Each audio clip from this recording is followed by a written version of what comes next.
We all know some iconic symbols. The Statue of Liberty screams USA. The Eiffel Tower represents Paris. And this mask? Undoubtedly, it's Tutankhamun's, right? Sometimes it feels like historians have squeezed every last drop out of the King Tut story. But guess what? The most obvious details often slip right under our noses. Like the fact that this famous mask didn't actually belong to him, nor was it ever meant for him. Stick with me for the details. Can we get a close-up of that mask? Thanks. See those holes? Yep, they're for earrings. And no, it's not that they had anything against jewelry, but back in ancient Egypt, earrings were typically worn by high-status women or kids. Now, if you know your history, you might say, but Tut was a boy king, wasn't he? You're spot on. He began his reign at just 9 years old. Sadly, that didn't last long as he passed away at a very young age. So when he was 9, he might have worn earrings, but he probably took them off when he hit that no earrings age. Sounds reasonable, right? Actually, not quite. That would have been pretty strange since nobody expected him to pass away young. Certainly not at 9. So no one was preparing a kid's mask for a burial. It's this untimely demise that suggests that the mask used was simply the best option available when Tut passed away. There are more clues pointing to the idea that the mask was found in a hurry. Let's think about this. Even though Tut was mummified and his body could wait a bit, his loved ones wanted him to reach the afterlife ASAP. Some experts even believe the paint in the tomb was still wet when it was sealed. But look at his mask. It's a masterpiece. There's no way it was made in a rush. It's way more elaborate than other simpler cartonnage pieces. The renowned mask of King Tut stands 21 inches tall, adorned with precious stones, and features a golden beard that weighs 5.5 pounds, making the entire mask 22.5 pounds. Okay, I'm a bit confused here. So it seems like it was probably a kid's mask, but it had a beard? I've never seen a 9-year-old with a goatee, and I'm guessing you haven't either. Just think about it. A grown man's face compared to a kid's face. Fun fact for you, our faces pretty much stopped growing at the age of 16, so by 19, Tut would have definitely had the face of an adult man. Can you imagine trying to fit a relatively small kid's mask on a grown man? That would have been super embarrassing, and no one would have let that happen. Right, let's dismiss the kids' theory. Now, the second option, if you remember, is that the mask could have originally belonged to a woman. This is where the beard theory comes into play. Some researchers believe the beard might have been added later on. Here's another twist. What if the mask was actually made for Nefertiti herself, who ended up maskless? In this case, there are two discoveries. Two birds with one stone. For now, it sounds like a conspiracy theory, I know. But let's give it a shot and delve deeper into the details. So, Tut passed away in around 1323 BCE, probably due to malaria. He had other health issues too, like when he broke his leg, and records suggest he wasn't in the best shape. As for Nefertiti, we have no solid data about her demise. Plus, nobody knows exactly when or where she was buried. The supposed year when she passed away is around 1330 BCE, but she could have lived longer, and the mask was intended and prepared for her. Or maybe they just took her mask right from the burial chamber. After all, they were family. Well, sort of. She was said to be his stepmom, having been married to Akhenaten, who was likely Tut's father. But this is not 100% accurate. Some scientists doubt it. Ah, these ancient Egyptian families. It's hard to keep track of who's who. I know, you're not yet convinced that Tut wore a lady's mask. Let me share one more theory with you. Meet Howard Carter, the enthusiastic archaeologist who discovered Tutankhamun's tomb. It was located in the Valley of Kings outside Luxor, and, to everyone's surprise, was nearly intact. When he entered, he noticed something odd. This didn't feel like a pharaoh's burial chamber. It was classy and all, but it had a vibe that suggested it was made for a woman. Typically, Egyptian pharaohs had larger tombs that suited them better, and even more strangely, it was oriented to the right of the entrance. This didn't add up. That orientation was typical for female chambers, which Egyptian queens used. Another red flag was that the chamber appeared to have been built in stages, and all the artifacts, around 2,000 of them, seemed hastily placed there. Even more curious, they looked like they were meant for other royals. Carter discovered this burial site in 1922, but it remained a mystery as to why it was so bizarre. Almost a century later, Nicholas Reeves thought he may have solved the puzzle. He claimed that King Tut might not have been the original resident of the tomb. Instead, he suggested that the undisturbed resting place of the legendary Queen Nefertiti could be hidden behind the walls of the boy king's burial chamber. Nicholas studied high-resolution photos for months, meticulously examining every pixel. One day, he focused on detailed scans that revealed the texture of the tomb's walls beneath layers of paint. He spotted what he believed to be outlines of two doorways that had been blocked and plastered over to hide them from view. The more he looked, the more it seemed real. Could it be a tomb within a tomb? Nicholas theorized there was a hidden storeroom behind the western wall of King Tut's tomb, and his chamber might just be the outermost section of a larger corridor-style network of rooms. It all sounds fancy, but sorry to break it to you, Reeves' theory was debunked. To find out if he was onto something, experts had to use ground-penetrating radar to see the unseen. Reeves' idea was that if there were gaps, it could indicate the presence of additional rooms. And at first, in 2015, one expert even thought he had found a hidden room. But the glory didn't last for long. A year later, after double-checking, it turned out there were no hidden doorways. By the way, Nefertiti isn't the only legendary woman from Egypt whose burial site remains a captivating mystery. There's a cool legend about Cleopatra that you might enjoy. It's said that she once declared, "No man will ever find my tomb." Kind of fitting, right? After all, the person who's come closest to uncovering her final resting place is a woman. Fast forward a few millennia after she passed away, and while no man has located it, archaeologist Kathleen Martinez believes she might have cracked the code. She's been on the quest for Cleopatra VII's tomb for nearly 20 years, and recently discovered a bust that she thinks represents the famous queen. However, not everyone is on board with her claim. Some experts argue that the bust doesn't resemble Cleopatra at all. Alongside this intriguing marble statue, Martinez's team also unearthed 337 coins, some of which, less controversially, feature Cleopatra's likeness. But the real part is that it's still not officially confirmed. There's no doubt about the existence of the small bust. It's carved from white marble, fits in one hand, and shows a woman wearing a royal crown, according to a translated statement from the Egyptian Ministry of Tourism and Antiquities. The big question, though, is who it actually depicts. While Martinez insists this statue is a representation of Queen Cleopatra VII, many other archaeologists argue that the facial features don't match, suggesting it likely belongs to a princess instead.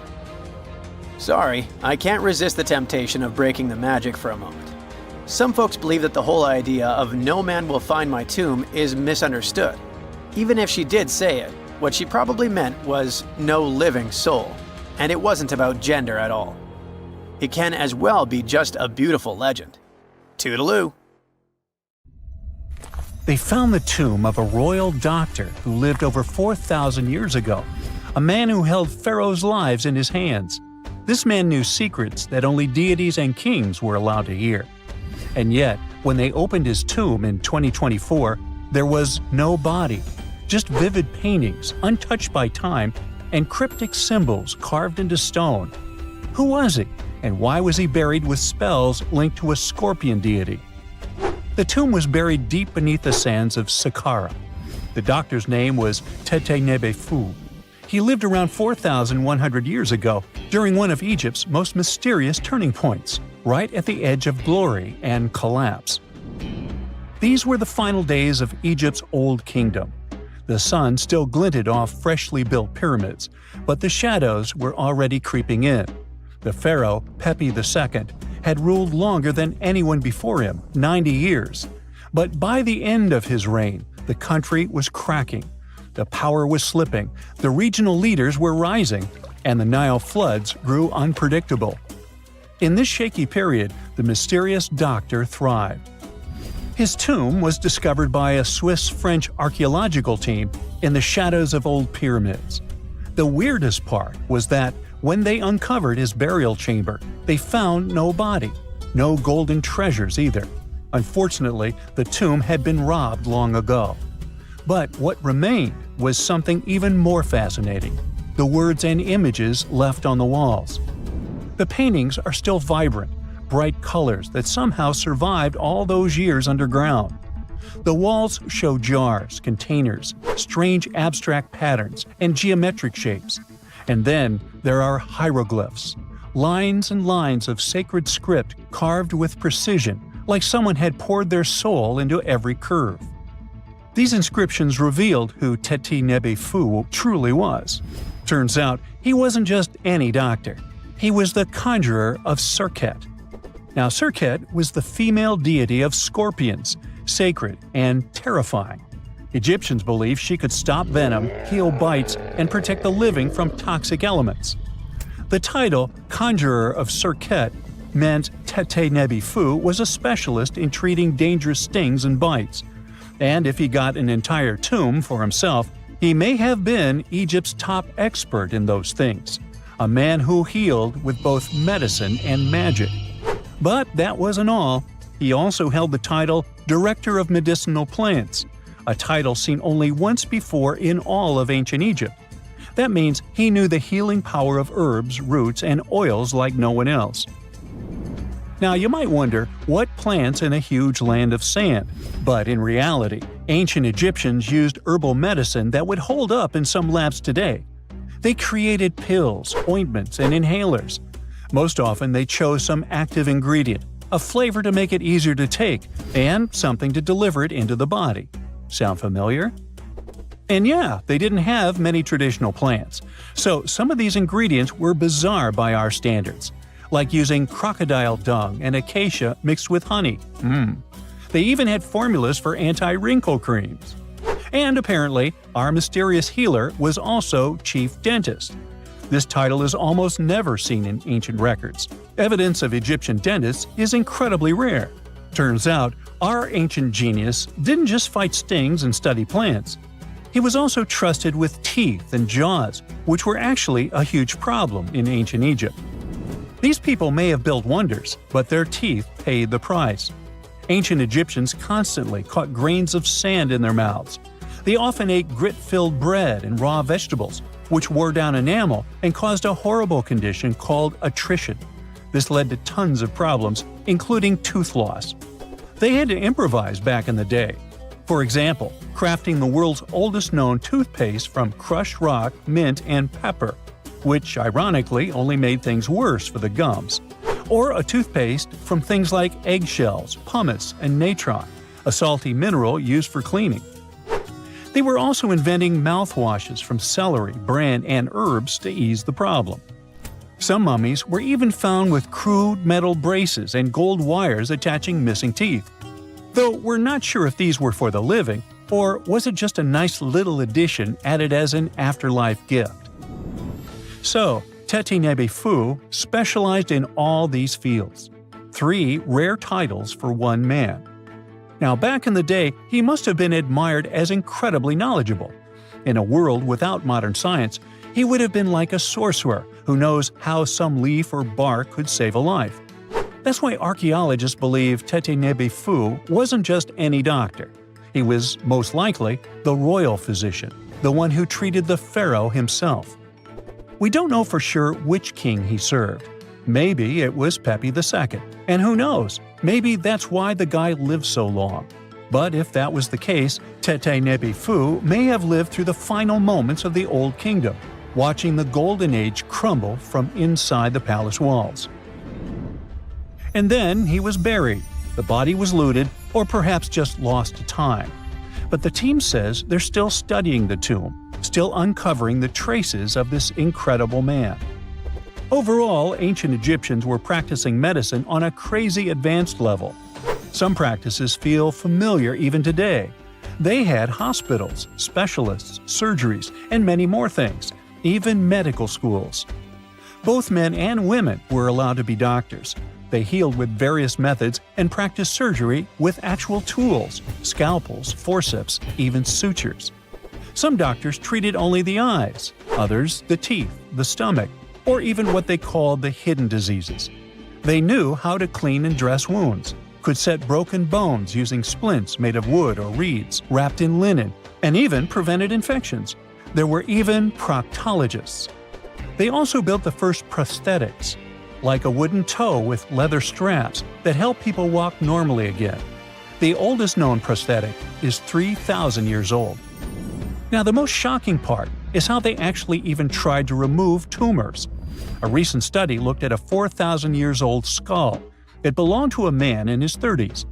There were signs of past tumors, and around 3 of them, there were marks, surgical cuts made with a metal tool.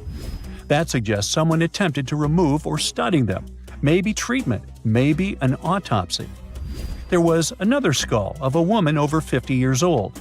It also showed similar signs, but with healed fractures from an earlier injury, which is amazing because her treatment might have actually been successful. Being a healer in this society meant something powerful. It meant being a priest, a scientist, and a magician all at once. To ancient Egyptians, medicine was a necessary art, and they treated it with as much reverence as they did their deities. That's because they believed that sickness could be both physical and spiritual. So a doctor could recite a spell while applying a salve, and a lot of their treatments worked. The reputation of doctors in ancient Egypt was so strong that leaders from other parts of the ancient world, like Persia, actually sought them out. Even Homer, the Greek poet, once said the Egyptians were the most skilled healers of all. Of course, their understanding of the human body wasn't perfect. For example, they thought the heart controlled thought and emotion. They also didn't know what the brain really did. But their approach, observe symptoms, diagnose, and treat, well, that's modern medicine. Sure, they prayed over the wound, but they also healed it, didn't they? Their most famous physician was Imhotep. That guy was a true polymath, an architect, priest, and a healer who became so revered he was later worshipped as a deity of medicine. Yep, a human who was so cool they turned him into a deity. He lived 2,000 years before Hippocrates, the so-called father of medicine. And yet, some people joke we should drop the Hippocratic oath altogether and swear an Imhotepic oath instead. These people weren't just laying the foundations of pyramids, they were laying the foundations of healthcare. You're probably familiar with the saying, X marks the spot. It comes from pirate lore and adventure stories often linked with treasure maps. They may be out of fashion these days, but that doesn't stop countless antiquity hunters from searching through hills and fields daily. One such enthusiast didn't have a map with a giant X on it, but when his metal detector beeped on a sunny day in April 2025, he uncovered one of the largest buried coin hoards ever recorded. So, what kind of treasure are we talking about here, and what makes it so unique? The discovery was made by Romanian hobbyist Marius Manghia, who says he just wanted an excuse to get some exercise and fresh air. During one of those walks with his metal detector in a location 30 miles southwest of Bucharest, the device picked up a signal. As he began to dig, he found a handful of silver coins just beneath the surface. Though oxidized, they seemed remarkably well preserved.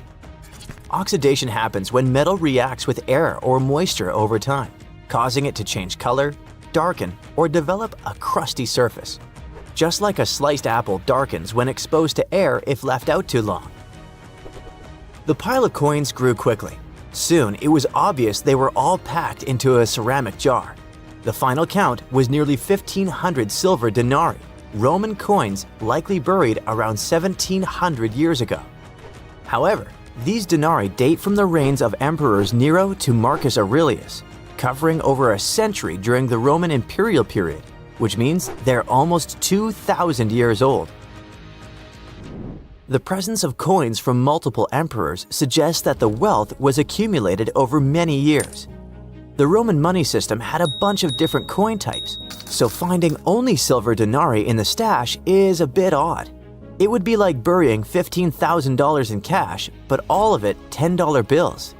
It could mean that the original owner was a traitor. Maybe he was hiding his profits during dangerous times. Perhaps it was simply someone's life savings. Depending on the emperor and the period, the value of denarius fluctuated quite a bit, so 1,500 denarii could have been either a comfortable retirement fund or not nearly enough. In the 1st century, 1 silver denarius could get you 12 loaves of bread, and if you have 5 of them, you could buy an amphora full of wine. An amphora was a large 2-handled ceramic jar used to store and transport wine, oil, or grain, and it seems to be the type of vessel in which this treasure was buried. Though amphorae were made in many different shapes and sizes, the Romans eventually standardized them as a unit of measurement, with 1 amphora being roughly equal to 7 gallons of liquid. The spot where the jar was buried wasn't tampered with. This might indicate that the hoard remained undetected all this time, but the amphora had already been broken when it was found. But why would it be broken, and what could that mean? While the exact cause of the breakage has not been explained yet, archaeologists say it may have been broken on purpose as part of a protective ritual before burial. In some ancient cultures, ritual vessels were deliberately damaged as a symbolic act. Maybe it means the jar had done its job, either as an offering to the gods or to keep someone from stealing it. You can have my silver, but I'm not giving you my precious jar. However, such rituals were not common in Roman culture, so it's a mystery for now. Perhaps it broke because the jar contained silver while being exposed to 2 millennia of soil pressure, freeze-thaw cycles, root growth, or a blind mole rat trying to find its way around. Although the amphora and its silver are now being preserved and examined by experts, their discoverer almost ended up unrewarded. After finding the hoard, he had to notify the police so they could secure the site. However, he was under pressure because in Romania, you have 72 hours to report any significant historical find. Unfortunately for Mr. Mangiac, he ran into a problem since it was a holiday and the offices he needed to contact were closed. He spent the following 2 days meticulously photographing every single coin before finally being able to present his findings to the authorities. While the exact amount of prize Mr. Mangiac might receive isn't publicly known, Romanian law typically awards 45% of a discovery's appraised value to the finder. Not a bad outcome for what started as a casual walk with a metal detector. Meanwhile, the site itself had been declared an archaeological zone, and any future digging will be done under expert supervision, which means that this story might have a follow-up one day. But for now, let's focus on what makes metal detectors beep and see if there are more hidden troves to be found around the world. Today, most hobby-grade detectors rely on something called VLF technology, where VLF stands for very low frequency. When you sweep the detector over the ground, its coil sends out an invisible magnetic field. If something metallic is within that field, for example a nail, a discarded wedding ring, or ancient Roman silver, it bounces back a signal. The device picks that up and beeps to let you know something's there. The stronger the signal, the closer or bigger the object probably is. Basically, it's using electromagnetic induction to make buried metal respond, like calling into a cave and listening for the echo coming back at you. Fun fact, bats use a similar principle to detect what's in their environment, but with sound. It's called echolocation. If you yell in a cave and disturb a bat, it might send out high-pitched clicks that bounce off objects and return as echoes, helping them pinpoint everything around them. Doesn't matter if it's a tiny insect or a pesky human in complete darkness. Metal detectors use magnetic waves. Bats use squeaks and echoes. Now, if all this got you curious about grabbing a detector yourself, what are some major locations to consider?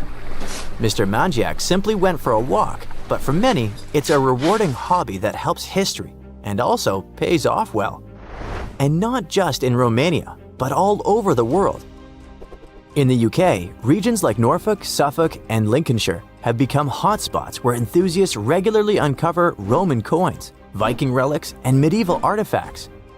During the Iron Age, burying valuables was a common practice. Some researchers think it was done as a way of storing valuables. Others think it was part of a ritual.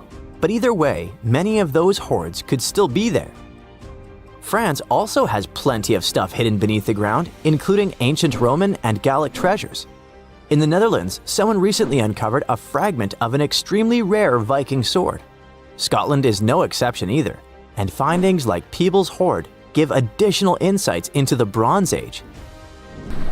If you don't feel like venturing alone, there are organized metal detecting tours available in various countries, offering guided access to historically rich sites. That's if you're planning to search for lost relics. But what if you want to bury your own treasure chest and hide it from a metal detector? How far do you need to dig? Most hobby-grade detectors can spot a large object close to 3 feet deep. Smaller stuff like coins, just 6 to 8 inches. We also have to take into consideration that wet ground can actually boost detection. It helps signals travel better and makes buried metal easier to spot. On the other hand, professional, expensive detectors that use advanced technology can detect large metallic targets at depths of almost 100 feet, especially on a rainy day. But unless you bury your chest in a strategically important place, odds are it'll stay uncovered. Just don't forget to mark the spot on your map with an X. One of the most unexplored and mysterious places on Earth is located in plain sight. It's one of the most majestic monuments of humankind. The wonder of the ancient world hides a secret that scientists and archaeologists still can't solve. This is the Great Sphinx of Giza in Egypt. The huge sculpture of a lion with a human head was carved out of rock about 4,500 years ago. Scientists still don't know the exact date of its creation and are also unaware of who built it and what for. There are many assumptions and theories, but none of them has been confirmed. Most people have seen this majestic sculpture either in photographs or in reality, but almost no one knows what's hidden underneath it. The statue of the Sphinx was carved from a single piece of limestone. It was painted. The remains of color pigment on the surface prove this. In the distant past, the Sphinx looked much brighter and more colorful than what we see now. But even after thousands of years, its greatness hasn't diminished. And by the way, Sphinx is not the real name. It was invented by the Greeks about 100 years or more after its creation. Initially, the Egyptians called the statue Hor-em-Akhet. There are many legends and theories saying the Sphinx is there for a reason. It's like a watchdog that guards the tomb of the pharaoh and the secrets of ancient Egypt. These legends become more plausible when archaeologists discovered hidden entrances at the feet of the Sphinx. They believe that these secret passages are the beginning of the tunnels leading to the halls with treasures. You can find a lot of stories on the internet that claim the Sphinx hides the Hall of Records, a repository filled with ancient and secret knowledge. One of the main artifacts of this repository is supposed to be the records of the ancient mythical state of Atlantis. According to legends, the entire library from this city was moved under the Sphinx. The entrance to this library must be located next to the Sphinx's right paw. Many archaeologists tried to find this entrance, but came away empty-handed. Also, there are many images with detailed diagrams of the underground city that consists of a network of tunnels and chambers under the Sphinx. Someone says there are structures as tall as 12-story buildings hiding underground, but there's no evidence of this. Archaeologists, even after millennia, continue to explore the mysterious sculpture. At the same time, many Egyptians don't want to learn more about the Sphinx. They're terrified of awakening something supernatural.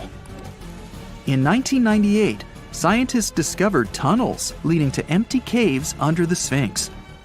They found evidence of earlier excavations there. It's quite possible that someone managed to find the treasures and take them away. Some people believe Egyptians found some kind of artifact under the Sphinx that has the power of unknown advanced technologies. The artifact is so powerful that it can change the course of history. Of course, Most theories are just fairy tales of conspiracy fans, but it's a confirmed fact that the Sphinx hides a system of caves and rooms. There are so many rumors surrounding the Sphinx that it's impossible to understand what's true and what's false. In any case, it's difficult and dangerous to study the sculpture because active excavations can destroy it. And then the entrance to the underground rooms can get blocked by rocks and lost forever. Also, further exploration requires a lot of money, and financing is not always easy to find. But the main reason? It's too risky. There's no guarantee that people will be able to get out of the underground labyrinths. For these reasons, scientists and archaeologists have been exploring this majestic structure for so long. Another famous architectural monument with a secret is Mount Rushmore in South Dakota. Everyone admires the images of the US presidents' faces carved into the rock, but few people know that there's a secret room hidden behind the head of Abraham Lincoln. The architect of Mount Rushmore wanted to carve slabs on the rock with the record of the main stages of the country's history. But his plan was too complicated to carry out. Then he was offered to implement it on a much smaller scale, to build a secret room inside the mountain. The idea was to save this knowledge so that future generations will always remember the history of their country. Unfortunately, the architect didn't have time to finish his work. The construction stopped for several decades. But in the late 90s, the project was resumed. Porcelain enamel panels depicting the history of the US were placed in the room. It's possible that these plates will be stored there forever. But people can't see them, at least for now. The room is inaccessible to tourists as it's too difficult to get inside. Another secret room is located in the Empire State Building. More precisely, it's not even a room, but a place where you can take cool photos. Almost all tourists gather on the observation deck of the 86th floor to enjoy a stunning view of Manhattan. But there's another deck with panoramic windows on the 102nd floor. There are way fewer people there because almost no one knows about that place. Fortunately, access to this deck is open to everyone. You probably won't have to wait in line for a long time to take a photo. You'll feel special because you're in such a secret place where there are almost no people. But the coolest place is even higher, on the 103rd floor. This is a spacious observation deck where celebrities get their photographs taken. It's not a public place, but if you know the right people, you can get there. There are almost no security measures on the site. Only a low ledge between you and an abyss. That's why crowds of people are forbidden from coming here. It's not so easy to get there, and you're unlikely to succeed without a guide. First, you need to choose the right elevator that will take you there. Then you'll go through several engineering rooms filled with pipes, electrical panels, and other technical stuff. The final part of your way is a set of stairs inside a tiny corridor. And here you are, at the top of New York. Now we're in Paris. See the Eiffel Tower? Inside it, there are restaurants and observation decks. But if you try hard, you can find a secret apartment. Now it's a museum, but it was built so that people could live in it. The architect of the tower, Gustav Eiffel, created this apartment in 1889 for himself. It's almost at the very top of the Eiffel Tower. Imagine what a beautiful view he observed every day. He was the first and only tenant. No one else could gain access to this place. When the architect passed away, the apartment remained empty for a long time. Only recently, they restored it and turned it into a museum. Inside, the epoch of the last century is recreated. They even put wax figures of Gustav Eiffel, his daughter, and the American inventor Thomas Edison inside the room. This place is filled with an endless stream of passengers, office workers running late, visitors from other cities, noise, and train whistles. At Grand Central Station in New York, among all these sounds, you can hear the sound of a ball hitting a racket, if you're in the right place. A real tennis court is hidden inside New York Central Station. It belongs to a tennis club that arranges corporate games for employees of many companies. The club was opened in the 60s. Now we're moving to London, Charing Cross Road. It isn't easy to find one secret place here. To do this, you need to look carefully at your feet. Do you see these sewer grates in the asphalt? Inside them, you can notice two signs with the name Little Compton Street. Yeah, there's another street right below you. It disappeared from all maps at the end of the 19th century. Charing Cross Road was built over it. The identification signs that you see are part of old engineering tunnels. There's another interesting place in London. It's located in the southeast corner of Trafalgar Square. At first glance, it looks like a thick lamppost, but there are too many tourists walking around. You come closer and realize that one person can easily fit inside the post. The lamppost belongs not to an electrician, but to a police officer. Yeah, this is the smallest police station in the world. It was built in the 1930s and used as a watch post. Officers had to sit there one by one and watch Trafalgar Square. That always attracted a lot of pickpockets and all kinds of other criminals.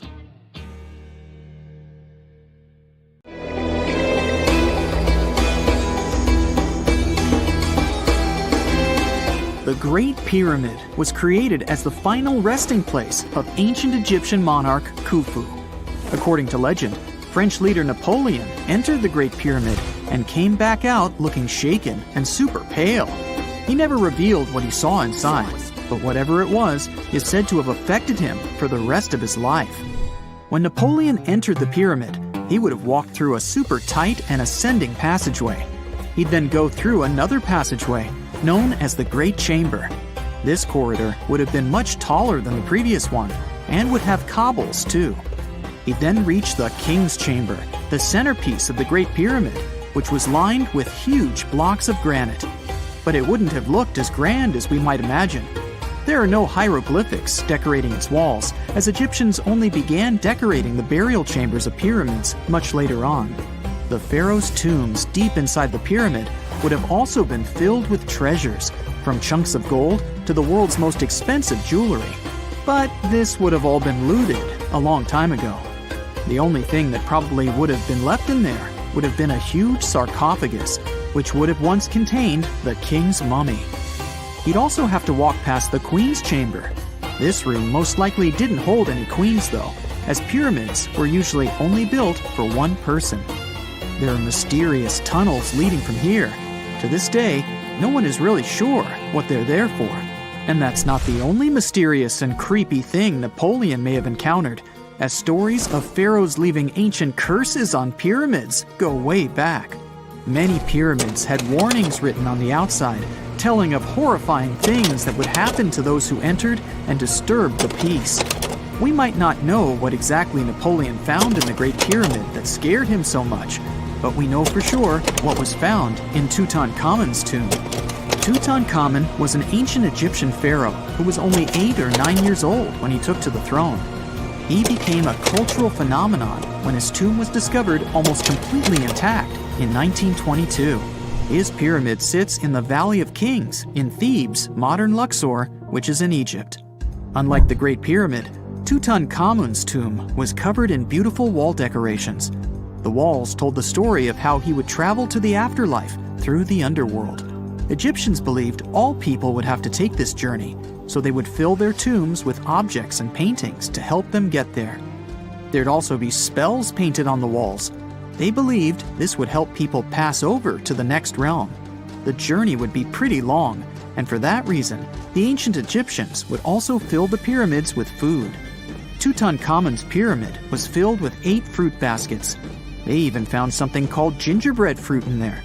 The rooms were jam-packed with furniture, statues, clothes, and staffs, amongst a whole bunch of other things. You'd likely find a lot of clothes and expensive jewelry in the pyramids as well. The ancient Egyptians wanted their ancestors to travel in style to the afterlife.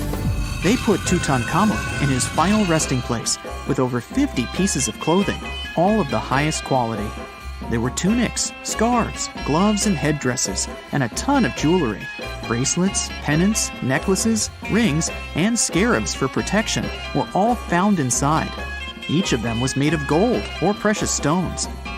There were also fans made of ostrich feathers to keep the old pharaoh cool in the hot Egyptian sun.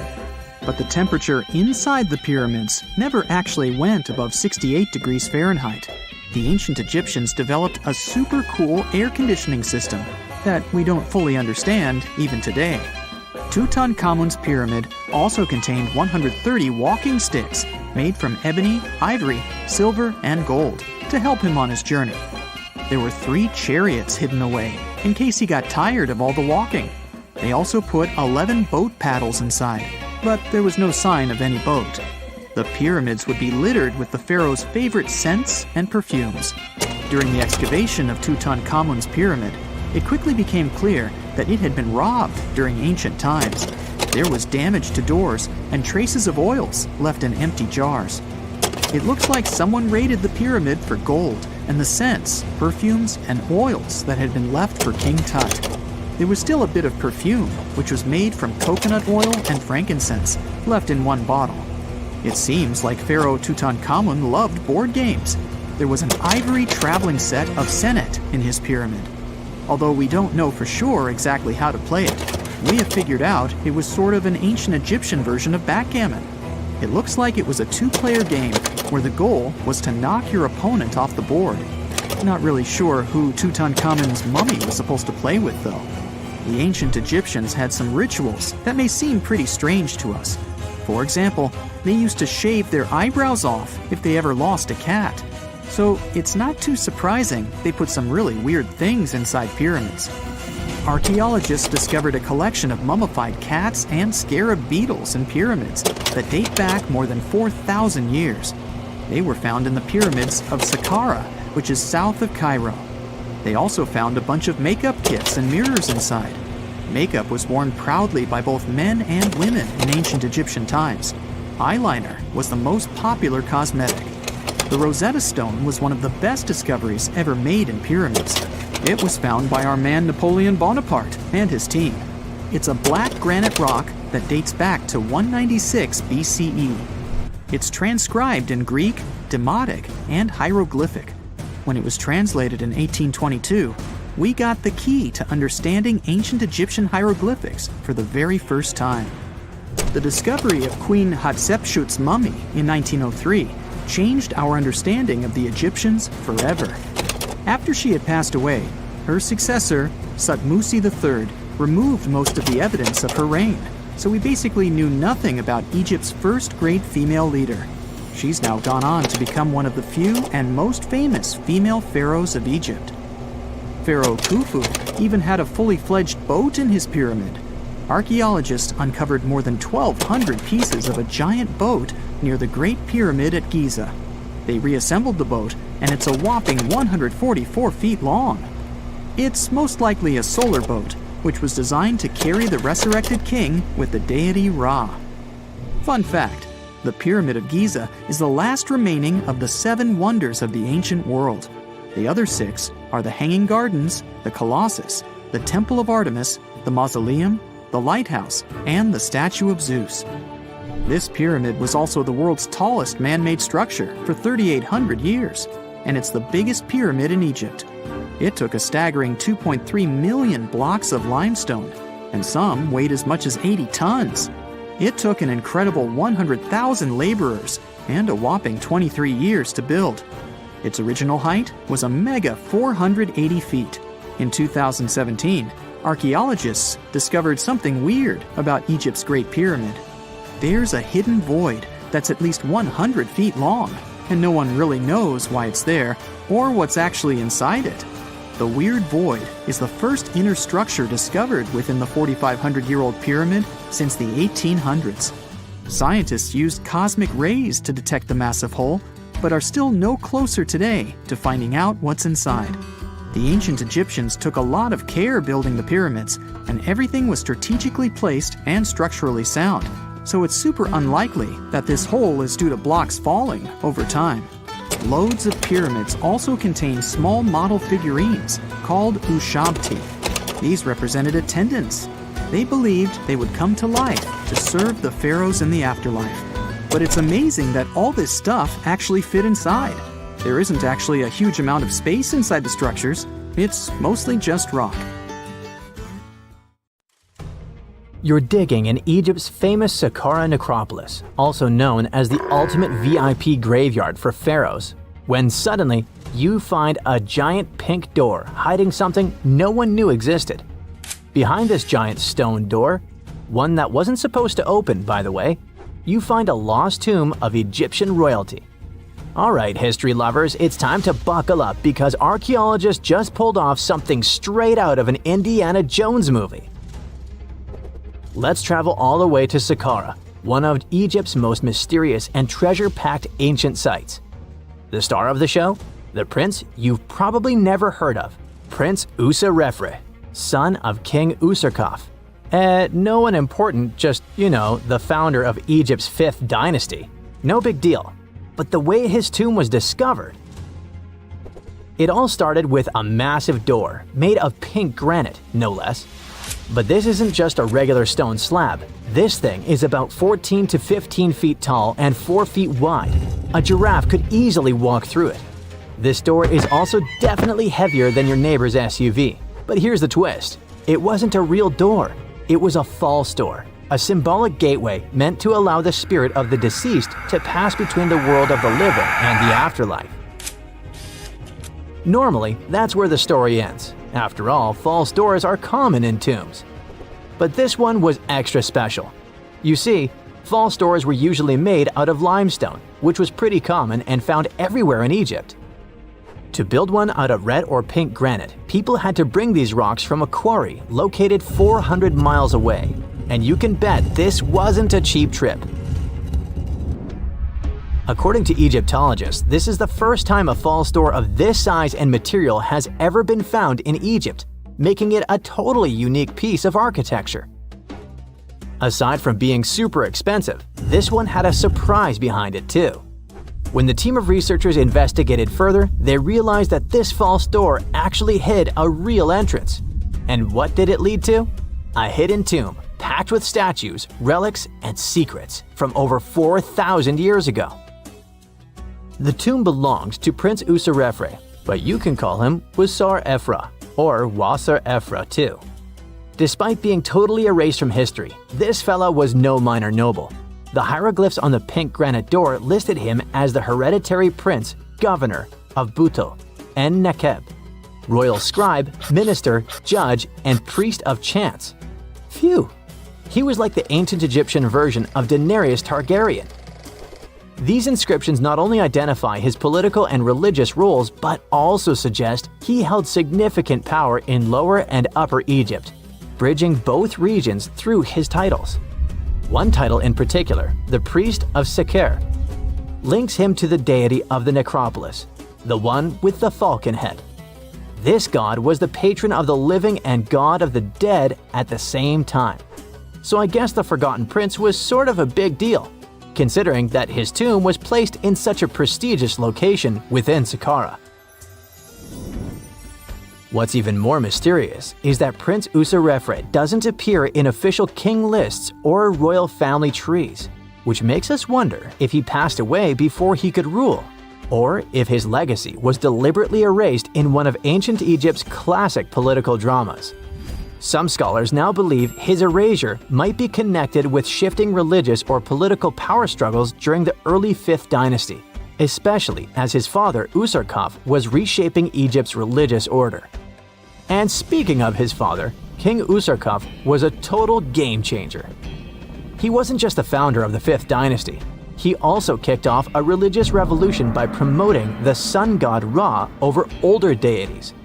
That's right, Userkaf built the very first sun temple at Abu Sir, setting off a dynasty-wide obsession with solar worship.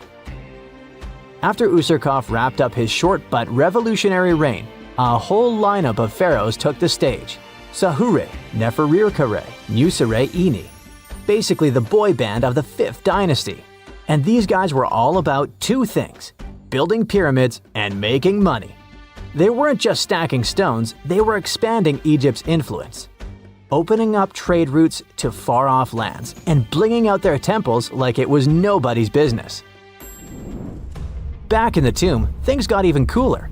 There was a beautiful red granite offering table covered with inscriptions detailing ritual foods, like an eternal menu for the afterlife, because they believed the deceased could magically eat this food. Fun fact, it was the funerary priests and their families that actually ate the food. There were also pottery shards, amulets, and painted walls, but the real showstoppers were the statues. And this is exactly where things get weird, in a good way. The team found statues of King Djoser, the guy who built Egypt's first pyramid, his wife, and their 10 daughters, inside Prince Userefre's tomb. Hold up, Djoser lived a few centuries before Usarkaf, so what were his statues doing there? Turns out, scientists don't really know. These statues were built during the reign of King Djoser himself and probably belonged to that first ever built pyramid. Experts believe these statues were probably relocated during the 26th dynasty, thousands of years after Djoser, maybe to protect them from destruction, or maybe because they were still venerated. Basically, ancient Egyptians were hoarders, but classy ones. Scientists also know for a fact that some engravings and statues found there were made way later, which means that this tomb probably turned into a deposit for fancy stuff. Or maybe this was just really ancient interior decorating. Anyway, that wasn't all. There was another pink granite entrance on the eastern side of the tomb, with inscriptions linking back to King Nefertiti, another 5th dynasty pharaoh who also tried to build his own pyramid, but failed. And near this second entrance, archaeologists found something never seen before in Saqqara: a set of 13 pink granite statues, all sitting in a row on a high-backed bench, like they were waiting at the DMV of the afterlife. Some had elevated heads, probably representing the prince's wives, while others were missing their heads entirely. One black granite statue was found upside down. Maybe it had taken a tumble sometime during the tomb's long, quiet centuries underground. According to archaeologists, the positioning and head shapes suggest that these statues followed a strict social hierarchy, with the central figures likely representing higher status individuals, while the headless ones might indicate unfinished work or later vandalism. And speaking of black granite statues, another one was found standing proudly inside the tomb. Based on its design and inscriptions, it looks like it was placed there during the 26th dynasty, the same time those Djoser statues were probably moved in. This suggests the tomb didn't just sit abandoned, it was reused, adapted, and maybe even honored by later generations. And by the way, black granite was associated with Osiris, the god of the underworld, during the late period, which means that this statue's presence is a clue that the tomb was a ritual space long after the prince's death. All of this, giant granite doors, surprise statues, reused tombs, adds up to a truly thrilling find. Prince Userefre may not be a household name yet, but his tomb is now one of the most fascinating ever found in Saqqara. It tells a story not just of the Old Kingdom, but of how ancient Egyptians kept connecting to their past, even thousands of years later. So, what does it all mean? Why hide a tomb behind a fake door? Why pack it with statues from different eras? And who exactly was Prince Userefre? These are the kinds of mysteries that keep archaeologists digging and keep the rest of us fascinated. In the end, this discovery isn't just about one tomb, it's about how much is still waiting beneath the sands of Egypt. As more gets uncovered, we're reminded again and again that ancient history isn't gone. It's just sleeping behind massive pink granite doors.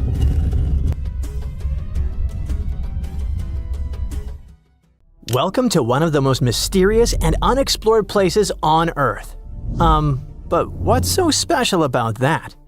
It's just some icy peaks and the endless snowy expanse of Antarctica.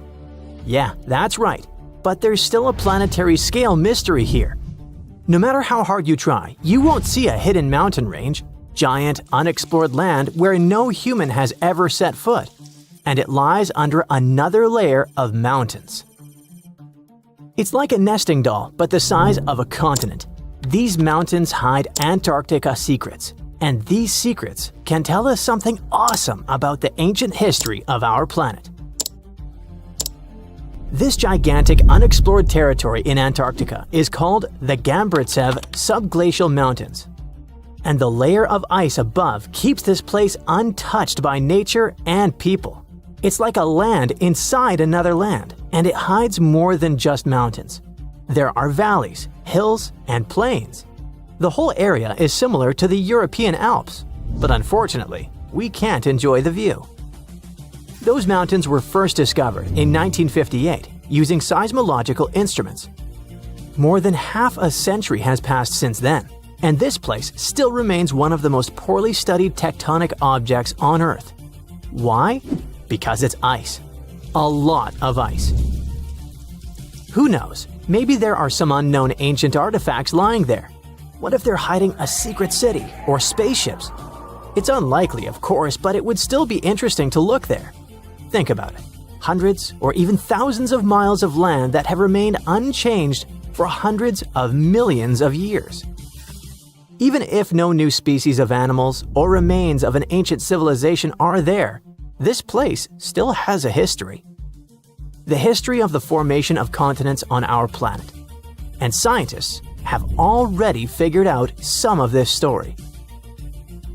The mountains buried in Antarctica were originally like ordinary mountains, but as a result of a planetary scale event, they just… Wait a minute. Have you ever wondered how mountain ranges are formed? We see them in real life, in movies, in photos on the internet. We climb them. But how did they appear?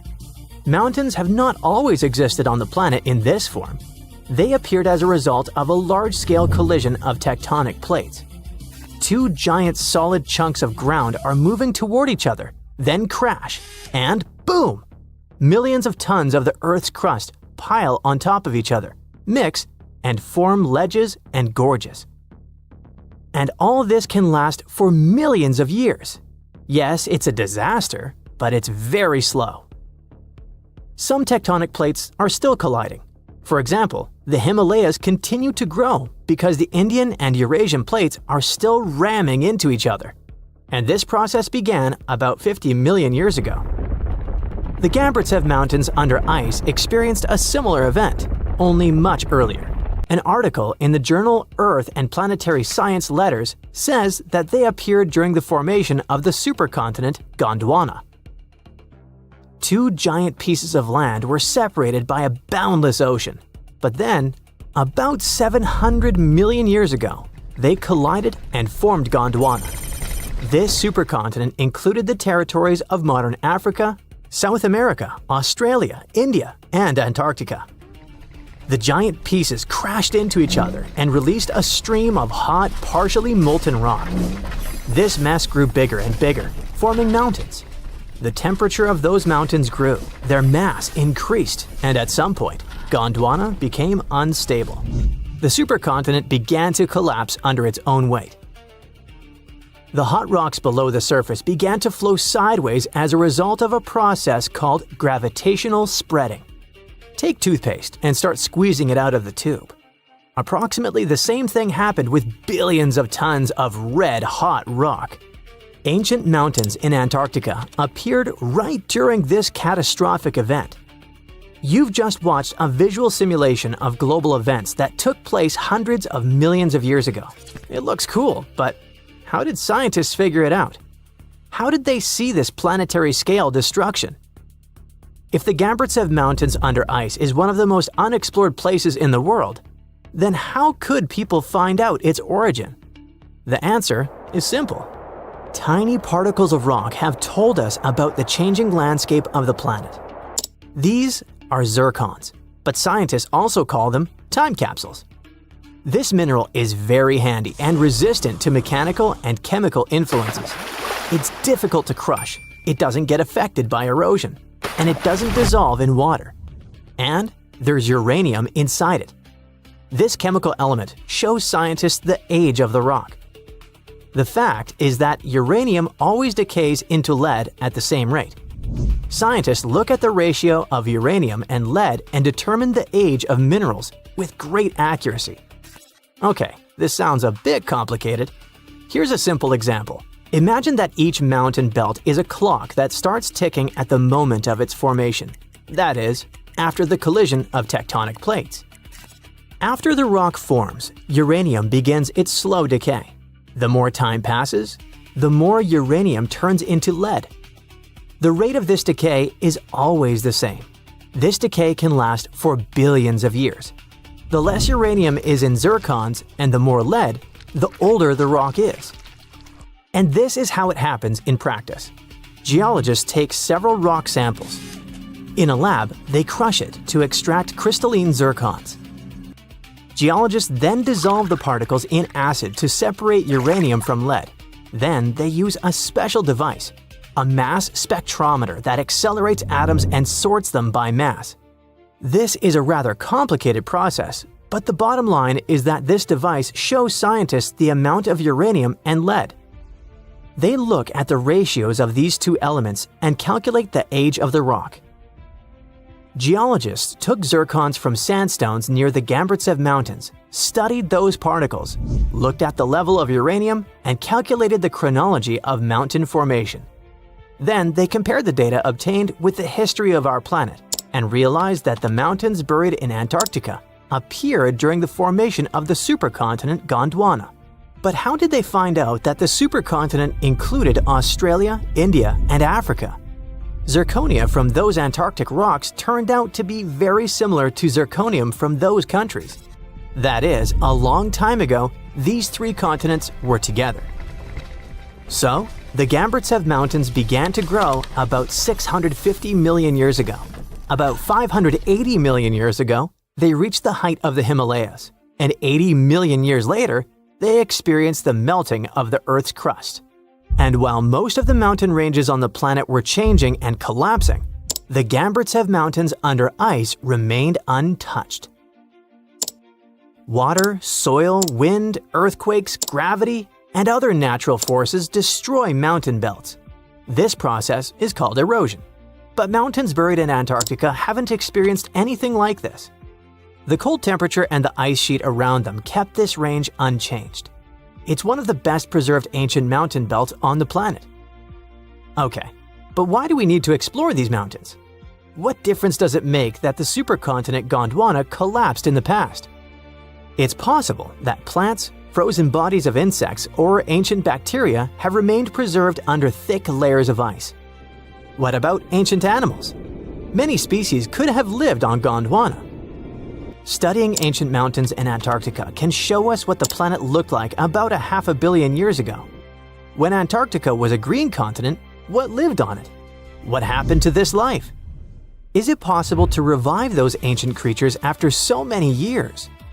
If scientists were able to calculate the date of the supercontinent's appearance using tiny particles, then imagine what they could find after examining this hidden mountain range. It all sounds very interesting. But there's one problem. To take a small piece of this unknown world, you need to drill through a lot of ice. You need to deliver heavy equipment to one of the most inaccessible continents in the world, build stations, obtain an energy source, and conduct large-scale research. It sounds incredibly expensive, so this hidden territory will probably remain a mystery for a long time. Let's just hope that some billionaire will want to find out Antarctica's secrets and arrange a large-scale expedition there. Some mountains look so picture-perfect that you'd swear they were hand-sculpted by a divine architect. And the thing is, you're not that wrong if you think so.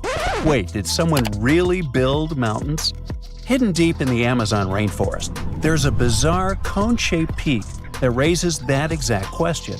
And halfway across the world, there's a landscape that looks like someone spilled a massive bag of Hershey Kisses across a green field.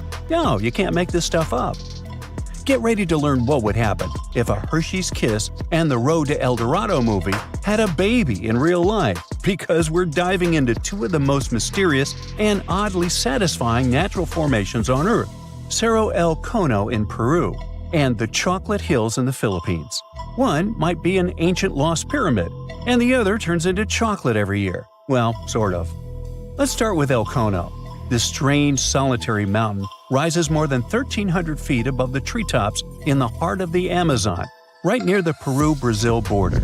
Sure, the Amazon is no stranger to mountains. There are impressive ranges, like the Amiri Mountains farther north and the Andes, not in the Amazon per se, but running along Peru's spine. But you see, El Cono is different. For starters, it's completely isolated. If you fly over the region in a helicopter, all you'll see for miles is an endless emerald sea of rainforest. Then, boom, out of nowhere, a perfectly cone-shaped mountain juts into the sky like a giant green Dorito. It's not part of any major mountain chain, it doesn't have any siblings, and it looks so symmetrical that it almost feels artificial. And it's covered by forest. Now, naturally, this has sparked all kinds of theories. Some people think it's an extinct volcano. Others say it's a freak of erosion. And then there are those who whisper more exciting possibilities. What if it's a lost pyramid? And before you roll your eyes, this idea is not as wild as it sounds. And some people actually stand by this theory. After all, the ancient civilizations of South America built pyramids too. What? Yeah, can you believe that the Egyptians didn't actually invent the concept of pyramids?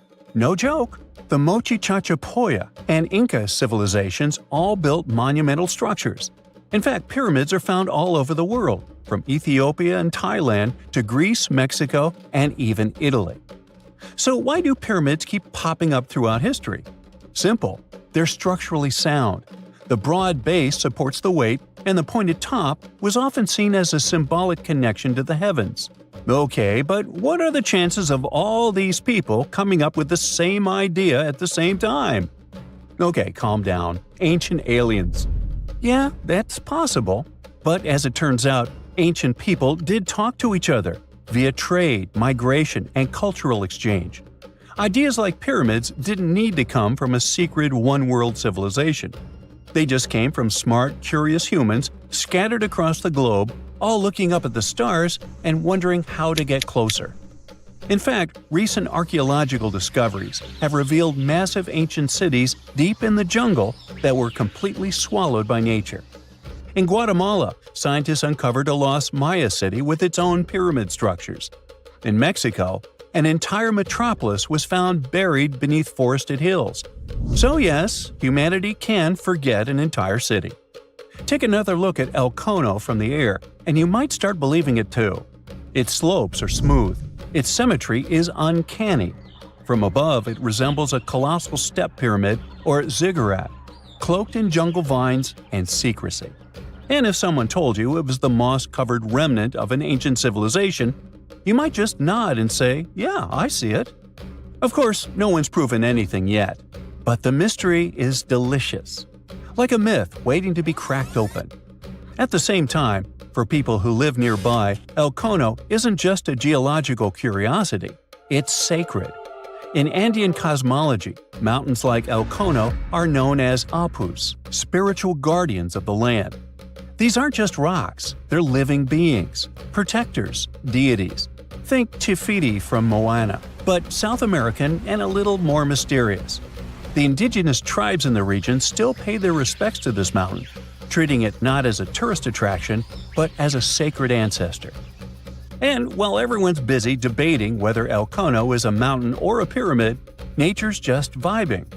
The area surrounding El Cono is now part of Sierra del Divisor National Park, created in 2015 to protect one of the richest ecosystems in the Amazon. We're talking about rare plants, hundreds of bird species, many types of monkeys, and endangered animals like jaguars, giant armadillos, and even tapirs, the jungle's adorable pig-elephant hybrid. And yes, there are caves, springs, and even undiscovered ruins hidden deep in the forest around El Cono. So, what is El Cono really? Some geologists think it's likely a volcanic cone based on its shape. That's the official word from UNESCO anyway. Others argue it's a rare example of erosional geomorphology, a fancy way of saying wind, water, and time teamed up to carve a perfect mountain out of the landscape. Like geological origami, shaped by millions of years of natural forces. But the truth is, we don't know. Not for sure. Not yet. Until someone launches a respectful science-based expedition with drones, ground-penetrating radar, and a green light from the local communities, El Cono will keep its secrets. And maybe that's the best part. Sometimes it's mysteries that make the world feel truly magical. Now, let's jump onto a metaphorical plane and head to the Philippines, where the mystery continues and gets a little sweeter. Spread across more than 20 square miles, there are between 1,200 and 1,700, or even more, perfectly shaped hills that look like chocolate kisses. Like seriously. In the dry season, the grass turns brown, and suddenly, it's like someone dropped hundreds of Hershey kisses all over the landscape. Sweet, right? These are the Chocolate Hills, duh. And they're some of the Philippines' most iconic natural wonders. From afar, they look almost too symmetrical, like some alien landscaper came down with a measuring tape and a sense of humor. But how did they get here?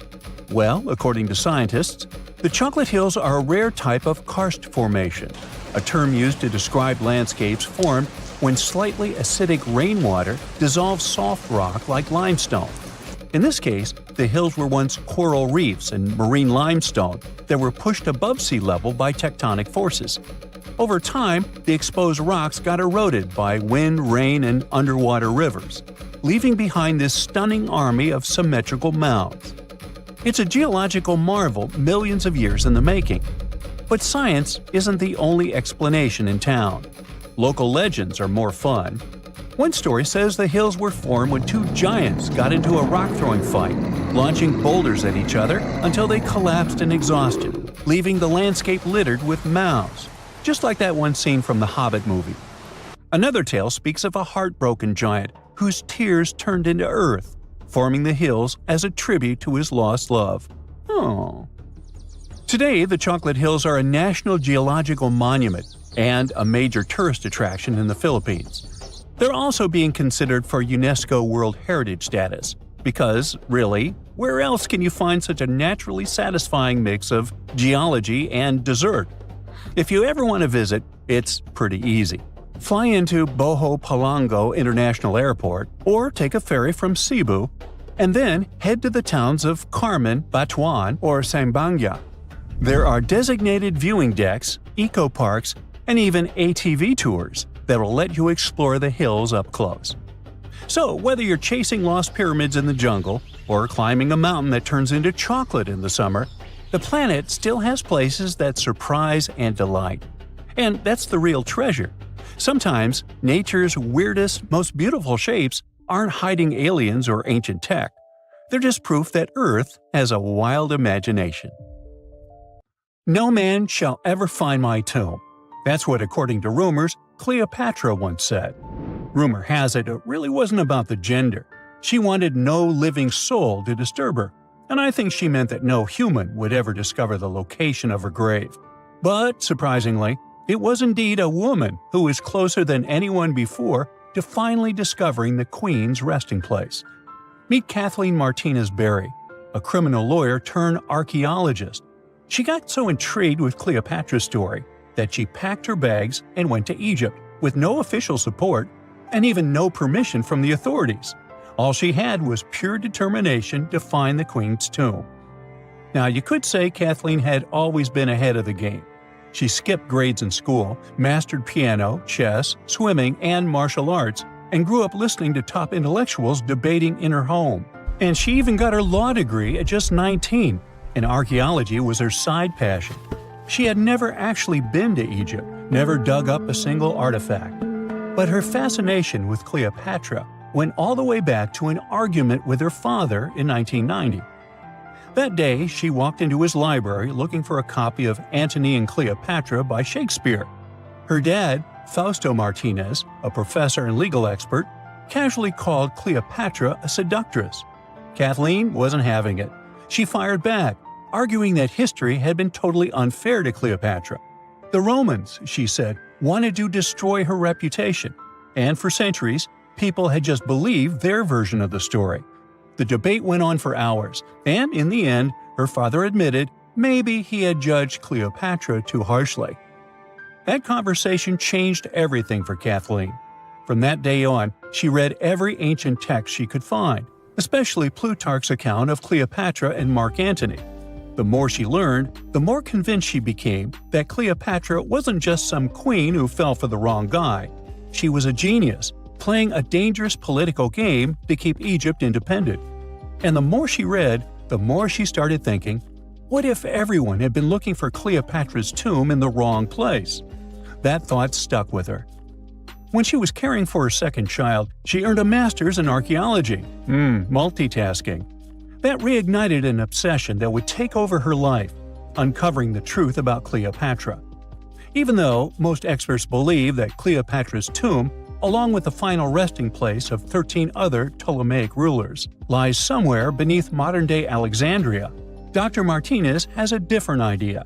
She believes Cleopatra was buried at Taposiris Magna, an ancient temple dedicated to Osiris, the Egyptian deity of the afterlife. But she still needed an ancient foundation plate. These plates, about the size of a smartphone, were placed beneath important temple structures and often contained inscriptions explaining when and why the temple was built. If she could find a plate that confirmed the temple was dedicated to Isis, Cleopatra's patron deity, she'd have solid proof that this was the right place to look. Nothing could deter Martinez. She excavated the entire temple site, digging deeper than anyone before her.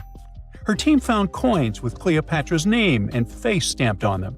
It meant Cleopatra had a direct connection to this site. Then, they uncovered something even more interesting. A tunnel used to bring water to people, leading straight from the temple into the Mediterranean Sea. So, if parts of the temple had already sunken into the water, could Cleopatra's tomb be down there too? Martinez needed proof to convince Egyptian authorities to let her search underwater. And, against all odds, she found the missing foundation plate. On it, the pharaoh offered a large area of Nubia to deity Isis. That was it, the confirmation she needed. The temple was indeed dedicated to Isis, proving her theory wasn't just speculation. If one temple was on land, Martinez suspected the second temple, possibly Cleopatra's tomb, had collapsed into the sea. She needed help from experts in underwater archaeology, so she reached out to Robert Ballard, the guy who discovered the Titanic. With support from the Egyptian authorities, she and her team began exploring the waters off the coast of Alexandria. And what they found was mind-blowing. Underwater, they discovered massive stone structures, some standing 6 to 10 feet tall, right where the coastline would have been thousands of years ago. They also found basalt blocks, the same material used in the statues from the first temple. That meant one thing: those weren't just random rocks. They were the remains of a lost city, buried beneath the sea for centuries. Now, we can only wait and see whether Martinez and her team will be able to unravel one of the greatest mysteries of the past left by the outstanding woman that was Cleopatra.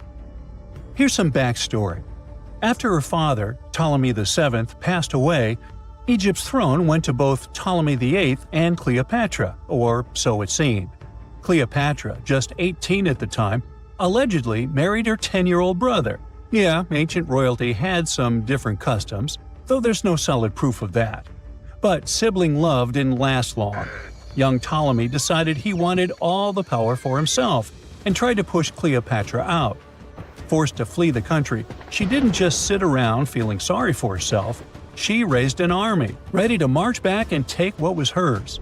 That's how, at 21, she was already in the Sinai Desert, leading an army and planning her return to the throne. Now, by that time, Cleopatra had already been locked in a powerful political, and not only political, alliance with Julius Caesar. In June 47 BC, she gave birth to a son, Ptolemy Caesar, better known as Caesarion, who, many believe, was Caesar's child. But that didn't stop her from playing by Egyptian royal rules. And her husband number 2, her other brother, Ptolemy XIV.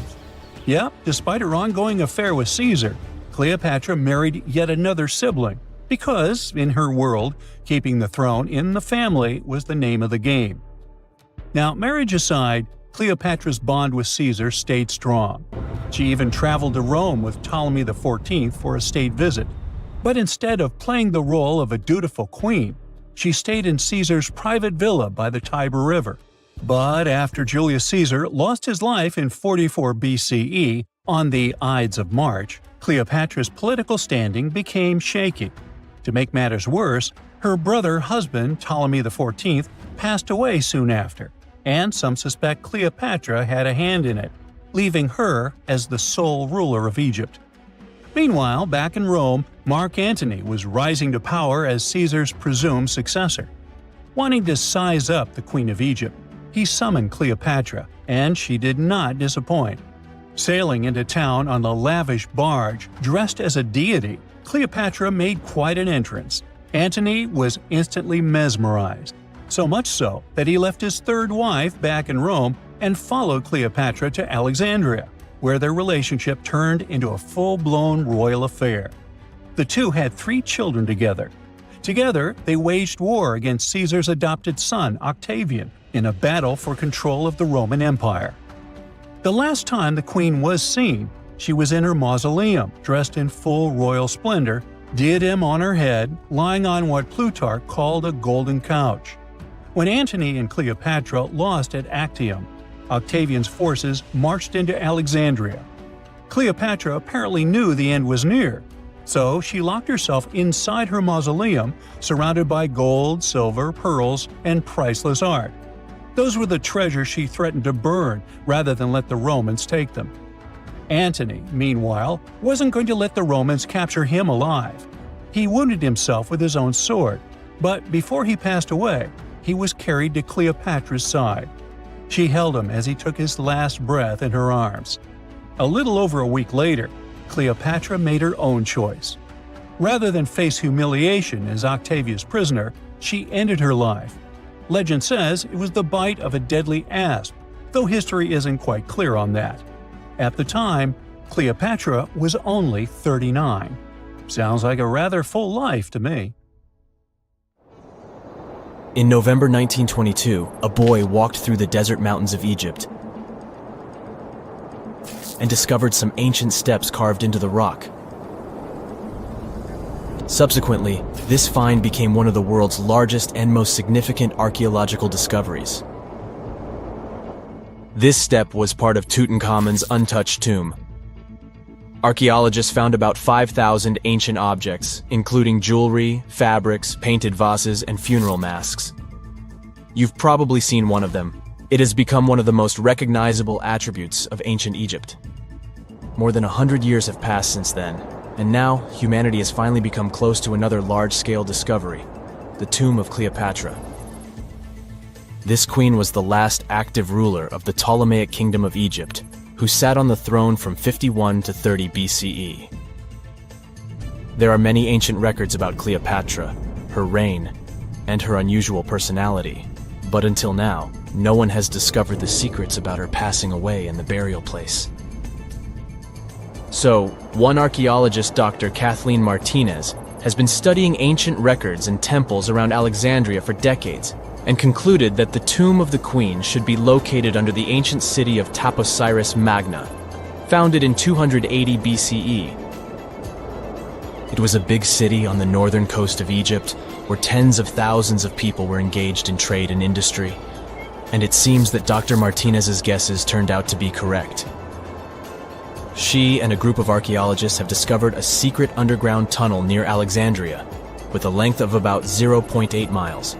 It was cut into the rock under Taposiris Magna's temple.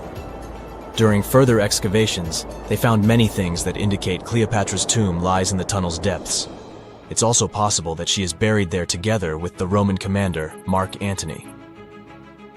According to ancient records, Cleopatra and Mark Antony loved each other and together opposed the Roman Senate, which declared Antony a traitor.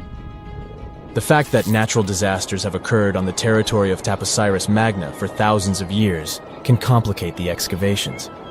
Earthquakes and floods destroyed the city and possibly flooded its underground tunnels. But archaeologists hope the ancient tomb remains untouched, and that it hides many treasures and records about the royal life of ancient Egypt during the reign of the last dynasty. There's a chance that excavations will go underwater and in the mud. This will require much time and funding, but archaeologists are sure it's worth it. Anyway, it's too early to say that Cleopatra is really buried there, but scientists have found many things in the tunnel that confirm this, including clay pots, dozens of coins with the image of Cleopatra and Alexander the Great, as well as a bust with the image of the Egyptian queen. Cleopatra is still one of the most popular personalities in Egypt, on an equal footing with Ramesses III and Tutankhamun. She inspired many films, paintings, and books, but what made her so popular? She became famous for her inconsistency. She was a beautiful, intelligent ruler who pulled Egypt out of the crisis and made it a prosperous power. Medieval Arabic texts say she knew chemistry, mathematics, and philosophy, and may have written several scientific books. She knew several languages and had excellent diplomatic skills. At the same time, there are many legends that she was a femme fatale who drove many men crazy. However, there's no evidence that her beauty was incomparable. The image of a stunning model was created by Hollywood when it made several films where famous actresses performed the role of Cleopatra. And the Roman Emperor Octavian, the adopted son of Julius Caesar, specially created the image of Cleopatra as an insidious seductress because he was her enemy.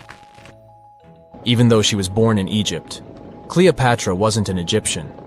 Her ancestors were Greeks, among whom was one of the generals of Alexander the Great.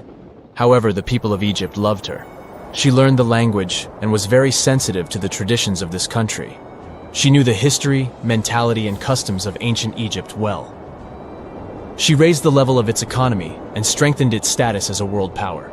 Much of this was made possible thanks to her cunning and impressiveness. She loved theatrical performances and lavish celebrations. She knew how to surprise people and put on a show. But behind the exterior image of a luxury lover was an intelligent and calculating ruler. Ancient Egypt was a rich, luxurious country, and Cleopatra did everything to increase its wealth and strengthen its position in the international arena. For example, she was once in conflict with her brother Ptolemy XIII. The queen knew that she wouldn't be able to resist him, so she decided to attract Julius Caesar to their side. The Roman emperor arrived in Alexandria, where Cleopatra wanted to meet him, but Ptolemy knew about her plans and was about to prevent her from coming to Caesar.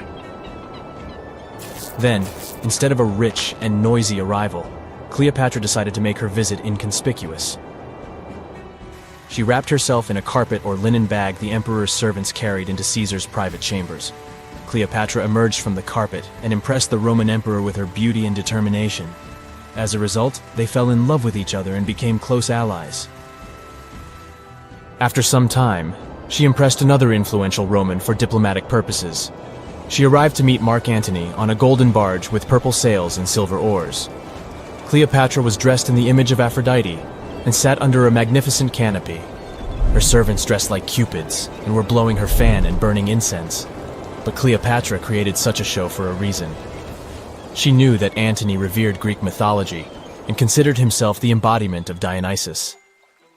As a result, he was so impressed with this woman that he ended up marrying her. Cleopatra defended her crown, strengthened her alliance with Rome, and bore Antony 3 children. In Egypt, they threw big parties and enjoyed wealth with power. However, the relationship of a high-ranking official with the Egyptian queen caused a scandal in Rome. Octavian was Antony's primary opponent in the struggle for power, so he exploited the situation to darken the competitor's reputation. He used propaganda to make Cleopatra an insidious seductress in the eyes of Roman citizens. He accused Antony of succumbing to her charms. The Roman Senate supported Octavian and declared Cleopatra an enemy. In 33 BCE, this conflict reached a high point when Antony's navy clashed with Octavian's fleet. The latter won and forced his enemy to flee to Egypt with Cleopatra. According to some records, they took refuge near Alexandria. Pursued by the Romans, they hid in one of Cleopatra's palaces and met their end. Some legends say that Cleopatra was an expert in poisons. She provoked a venomous snake, a viper or an Egyptian cobra, to bite her. Also, according to another legend, she pricked herself with a poisonous needle. There's a theory that Cleopatra always carried an ampule with poison inside her hairbrush. And when she was cornered, she soaked the needle with this poison and pricked herself. None of this can be said for sure. Scientists are still trying to find out the truth. Perhaps when they reach Cleopatra's tomb, the world will get more answers about her tragic fate. She is considered the last ruler of Egypt. After her passing, Octavian plundered her palaces and temples and returned to Rome, where he became the main emperor. He successfully ruled the country and expanded its borders. His reign ended when he turned 75. World history would have looked different if Cleopatra and Mark Antony hadn't lost that naval battle. By the way, did you know that more time has passed between Cleopatra's reign and Neil Armstrong's flight to the moon than between the reign of the Egyptian queen and the construction of the Great Pyramid of Giza? Armstrong took a step on the Earth satellite in 1969, 38 years after the birth of Cleopatra. And the construction of the pyramid took place in 2560 BCE. Imagine how long the history of ancient Egypt is. Cleopatra is closer to us in time than to the pyramids. The ancient city of Taposiris Magna is hidden on the northern coast of Egypt. These days it has very little of its former glory, but what lies beneath it may hold the secret to uncovering a famous mystery, that of Cleopatra, the most memorable Egyptian queen in history. The recently discovered tunnel is also known as a geometric miracle for its time. Excavations have uncovered a 43-foot-long structure below the ground, which is partially submerged in water. Its shape and construction technique are similar to that of the Eupalinos tunnel, another amazing ancient discovery. This one is located in Greece and was built by excavating simultaneously from 2 points, aiming to have them meet in the middle. The use of math and geometry to make this construction was astonishingly precise for those days, more so since it was built near a mountain. Archaeologists that have been working on the Taposiris Magna site since 2004 believe this tunnel may lead to the lost tomb of Cleopatra. The clues they found so far seem to back up this theory. For starters, the city and its temple were built by one of Cleopatra's ancestors, Ptolemy II. All the architecture seems to indicate it was dedicated to the ancient spirit Osiris and his queen Isis. Throughout her reign, Cleopatra did try to associate herself with Isis, so it may be no surprise she chose this location as her final resting place. Scientists have yet to pinpoint Cleopatra's tomb, but research continues with the help of modern technology. To study this location better, archaeologists have even used a special device called ground-penetrating radar. This tool allows us to analyze what lies beneath the ground without being intrusive. Since this tunnel is so old, research needs to be done very delicately. Seeing pictures of what's underground before you start digging is incredibly useful and has been done here since 2011. Finally discovering Cleopatra's tomb may help us piece together her story, especially what might have happened during the last portion of her life, which is still surrounded by mystery. We still don't know the exact cause of her passing. Some believe she may have let herself be bitten by a poisonous Egyptian cobra. Others have suggested that she was well accustomed to toxic substances, even hiding some in her hairbrush in case she ever needed it. But that's not to say she chose to use it on herself. We do have a lot of other interesting information on Cleopatra that's equally as impressive, like the fact that she had a stylist. Most of the images you've seen depicting this famous queen show her wearing black eyeliner. This look was put together by Airas, a woman known to have been her personal beautician. She traced the long line from her eyes to her temples, a makeup technique still used today to enhance the eyes. Airas was an important figure throughout Cleopatra's life, known also as her confidant and close friend. There are even theories that suggest Airas was there by her side when she passed away. Despite her well-thought-out looks, Cleopatra wasn't as pretty as she's described. Or at least, that's what recent research has pointed out. Sure, if we look at movies and modern imagery, she's depicted as this incredibly beautiful woman with symmetrical and delicate features. However, if we look at coins showcasing her image from back in the day, her looks are rather average. Her image on the coins might have been adjusted, too, to make the queen look stronger in the eyes of her people. So there is no trusted source available to confirm her image. But her description in most pieces of ancient literature speaks of her other qualities, like her voice and personality, not of her beauty. Cleopatra might have been the most famous Egyptian queen to this day, but she wasn't the first choice. She did have an older sister, Berenice, that was initially supposed to take the throne. Berenice passed away before she could do that, so Cleopatra took on the role and began investing in her education. She traveled throughout the country quite frequently, so she could become accustomed to her people and their needs. She was only 18 when the responsibilities were passed down to her, and immediately gained popularity because of her intelligence and education. Her taste in literature was quite good too. She was known to be a fan of Homer, the famed Greek philosopher and poet. Cleopatra loved to write as much as she loved to read.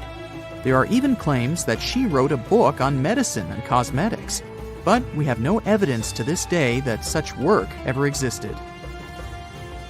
Part of being a great leader back then meant you had to speak multiple languages. Cleopatra clearly understood that, and that's why she's rumored to have known many languages to varying degrees. Some archaeologists suggested she spoke Greek, Egyptian, and Ethiopian, as well as many Arabic dialects. She might have even spoken Latin, but there's little evidence to support this claim.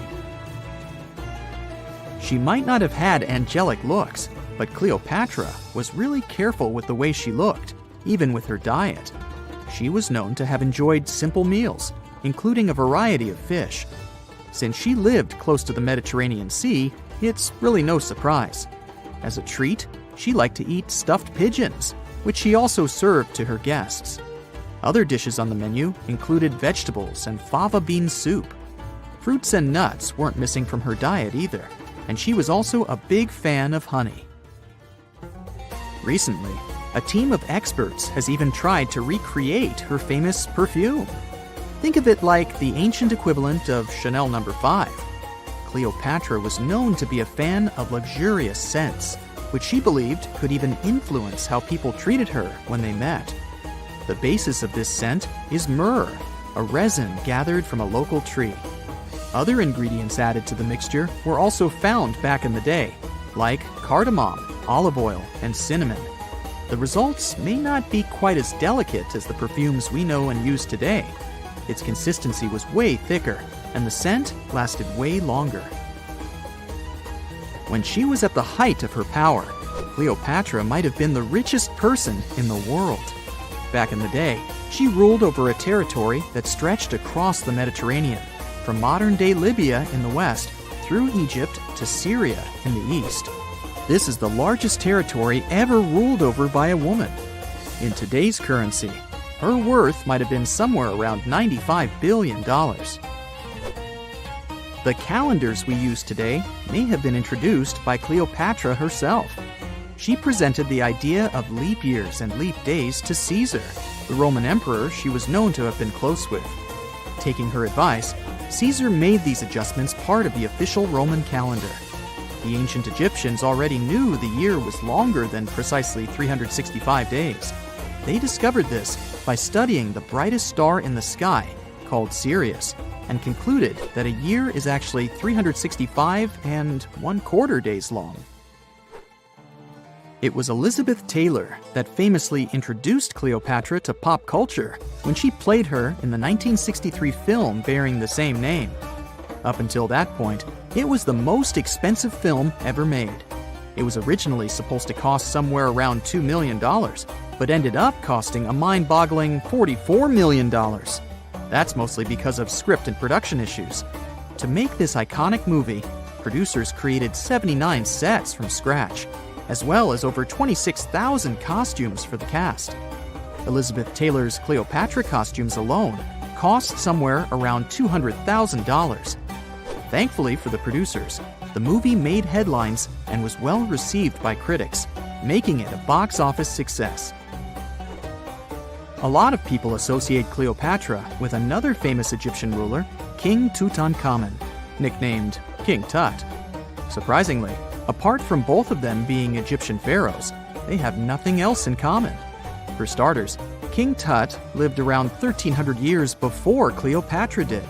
and there is also no connection regarding their ancestry. Cleopatra had Macedonian Greek roots, while King Tut was a native Egyptian. You're digging in Egypt's famous Saqqara necropolis, also known as the ultimate VIP graveyard for pharaohs, when suddenly you find a giant pink door hiding something no one knew existed. Behind this giant stone door, one that wasn't supposed to open, by the way, you find a lost tomb of Egyptian royalty. Alright, history lovers, it's time to buckle up because archaeologists just pulled off something straight out of an Indiana Jones movie. Let's travel all the way to Saqqara, one of Egypt's most mysterious and treasure-packed ancient sites. The star of the show? The prince you've probably never heard of, Prince Userefre, son of King Userkaf. No one important, just, the founder of Egypt's 5th dynasty. No big deal. But the way his tomb was discovered… It all started with a massive door, made of pink granite, no less. But this isn't just a regular stone slab. This thing is about 14 to 15 feet tall and 4 feet wide. A giraffe could easily walk through it. This door is also definitely heavier than your neighbor's SUV. But here's the twist. It wasn't a real door. It was a false door, a symbolic gateway meant to allow the spirit of the deceased to pass between the world of the living and the afterlife. Normally, that's where the story ends. After all, false doors are common in tombs. But this one was extra special. You see, false doors were usually made out of limestone, which was pretty common and found everywhere in Egypt. To build one out of red or pink granite, people had to bring these rocks from a quarry located 400 miles away. And you can bet this wasn't a cheap trip. According to Egyptologists, this is the first time a false door of this size and material has ever been found in Egypt, making it a totally unique piece of architecture. Aside from being super expensive, this one had a surprise behind it too. When the team of researchers investigated further, they realized that this false door actually hid a real entrance. And what did it lead to? A hidden tomb packed with statues, relics, and secrets from over 4,000 years ago. The tomb belonged to Prince Userefre, but you can call him Wasar Efra or Wasar Efra too. Despite being totally erased from history, this fella was no minor noble. The hieroglyphs on the pink granite door listed him as the hereditary prince, governor of Buto, En Nekeb, royal scribe, minister, judge, and priest of chance. Phew! He was like the ancient Egyptian version of Daenerys Targaryen. These inscriptions not only identify his political and religious roles, but also suggest he held significant power in Lower and Upper Egypt, bridging both regions through his titles. One title in particular, the Priest of Sekher, links him to the deity of the necropolis, the one with the falcon head. This god was the patron of the living and god of the dead at the same time.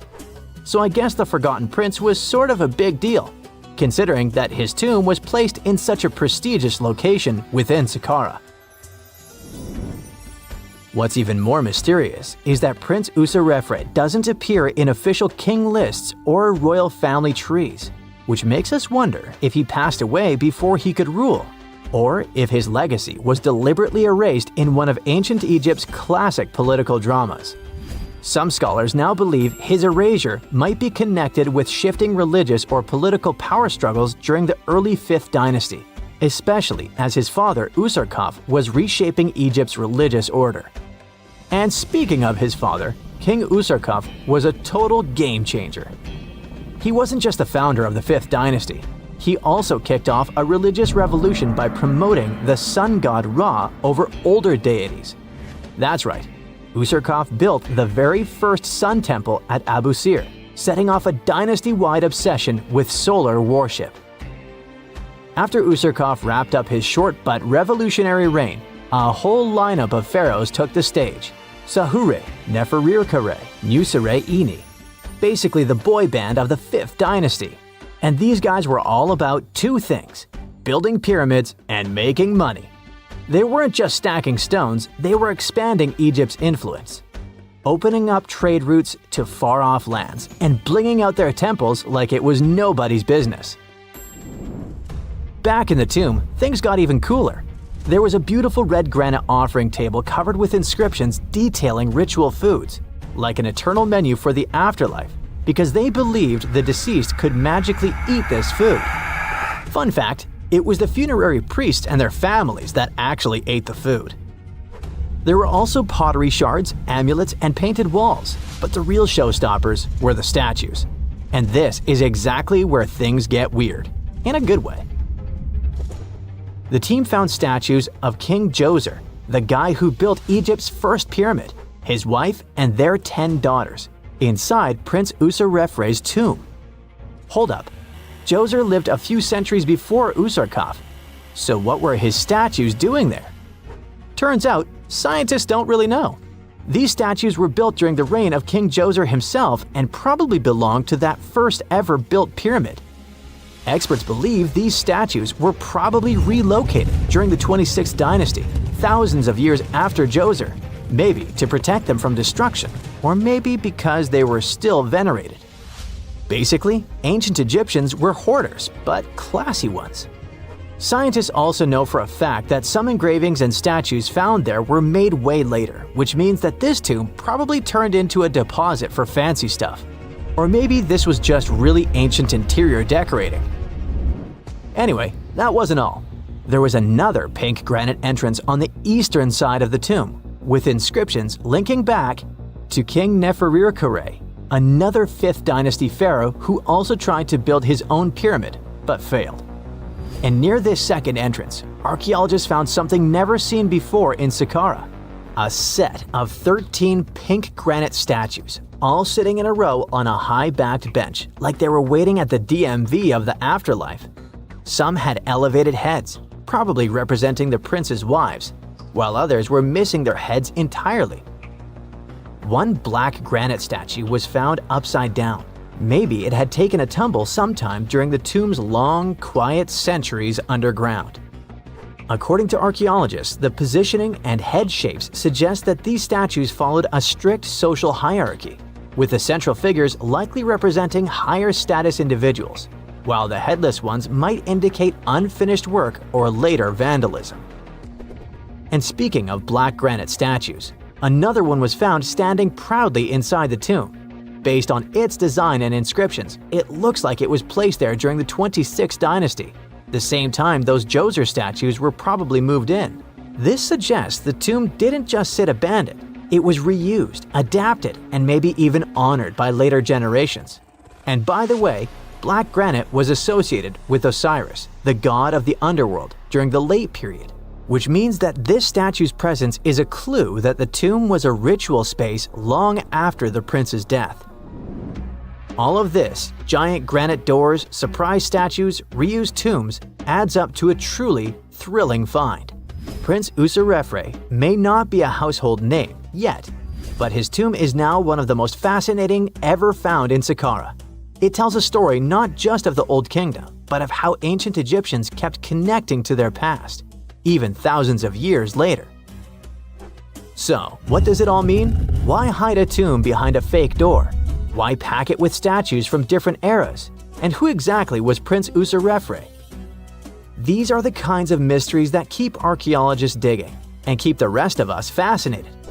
In the end, this discovery isn't just about one tomb, it's about how much is still waiting beneath the sands of Egypt. As more gets uncovered, we're reminded again and again that ancient history isn't gone. It's just sleeping behind massive pink granite doors.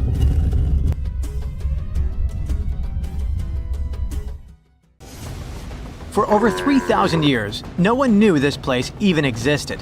And then, out of nowhere, archaeologists digging near Alexandria uncovered something absolutely shocking: a forgotten Egyptian city. This place is buried under Greek ruins, hiding secrets that could rewrite the history of pharaohs and their armies. And one of the artifacts, which looks like a simple wine jug, changed everything. We thought that we already placed all the important parts on the map of ancient Egypt: pyramids, Thebes, Luxor, Alexandria. But nope, the map just got an update.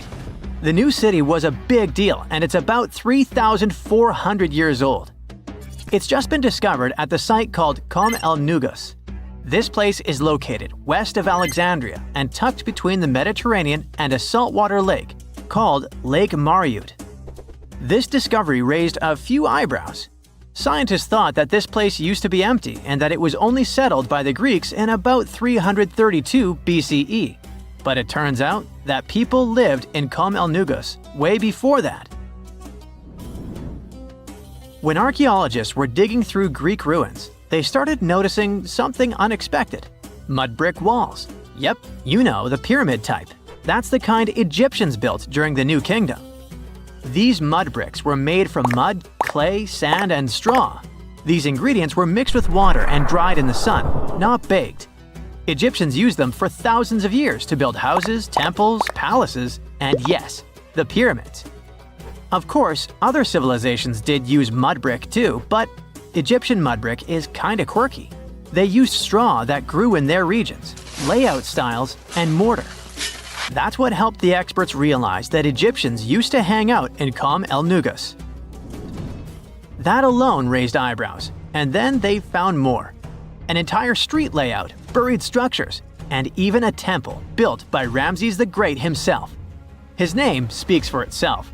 This guy was one of the most famous pharaohs in all of Egyptian history. He ruled ancient Egypt for 60 years, fought huge battles, and just loved building tons of stuff like that temple. People loved him so much that later pharaohs literally pretended to be him or wrote his name on their buildings. That's when archaeologists realized that they weren't looking at some dusty mud bricks of a tiny village. That's an entire buried city. They immediately started digging more. Turns out the whole place wasn't random. It was built with great care.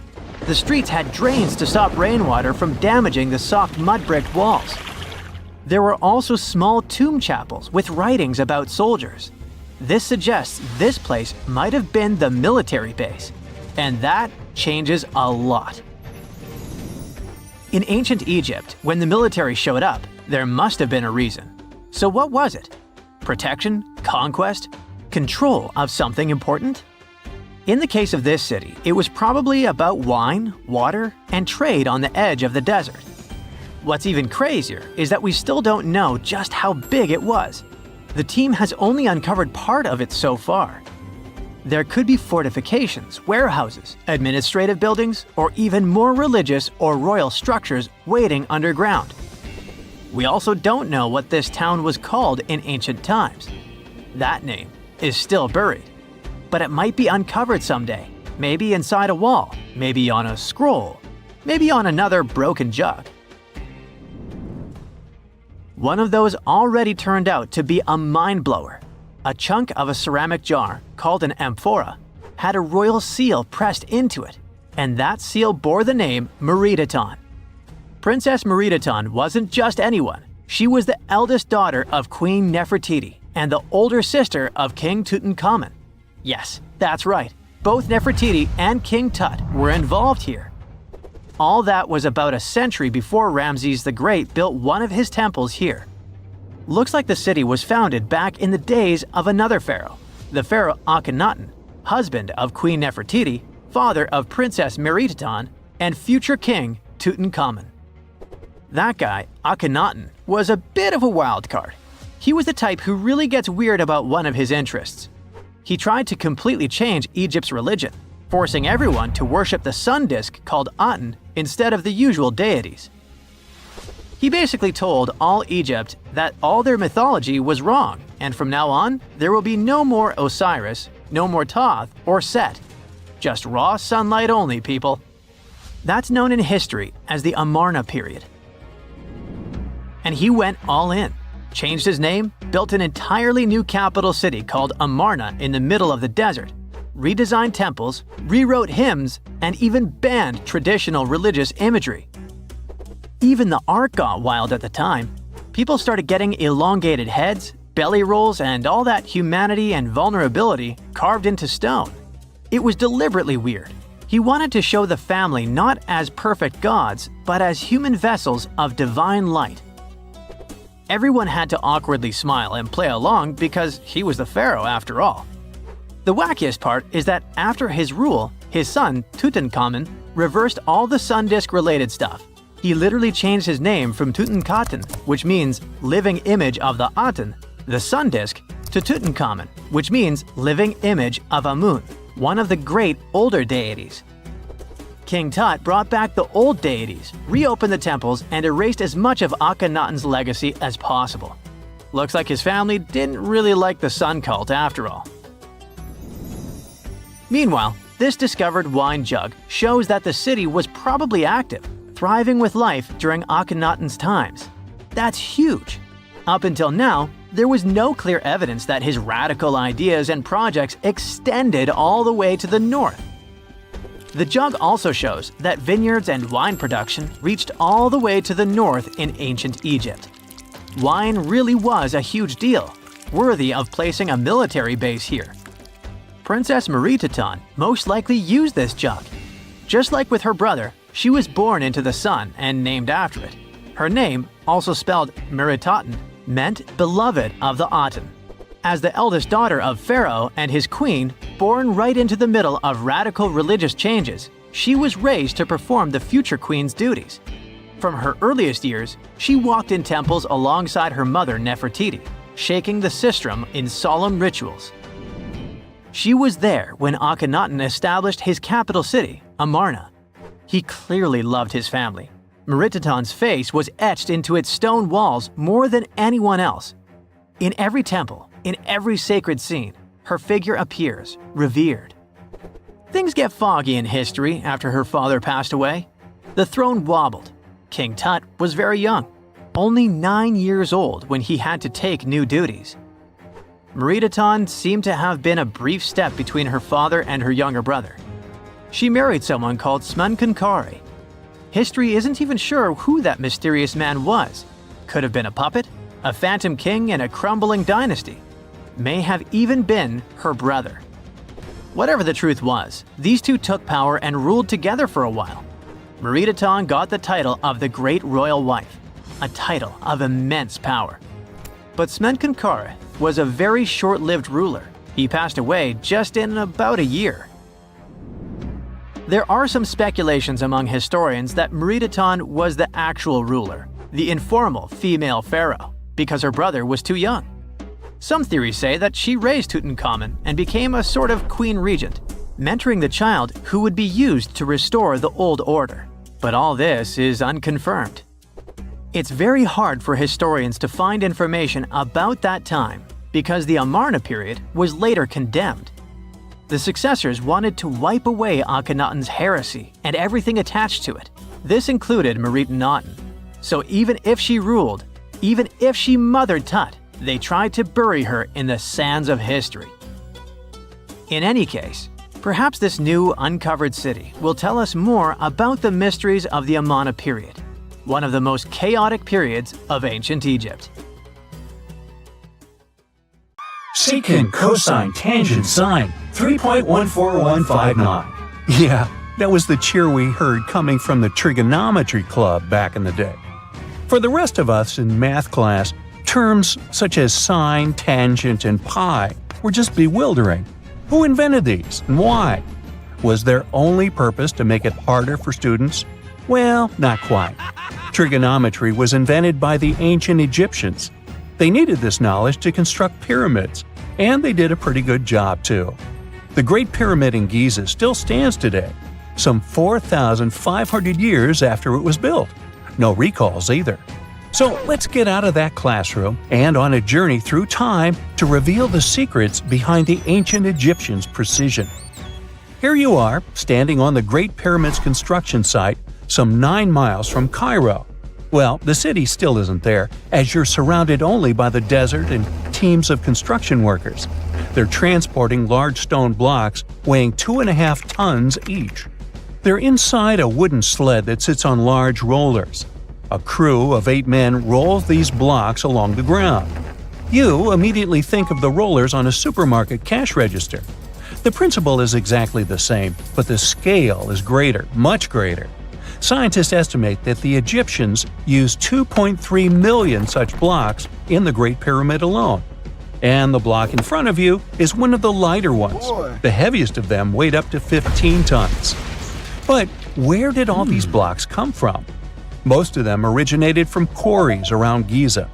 It's not that impressive, you think, but wait until you hear how ancient engineers transported the granite used in construction over 500 miles to the pyramid.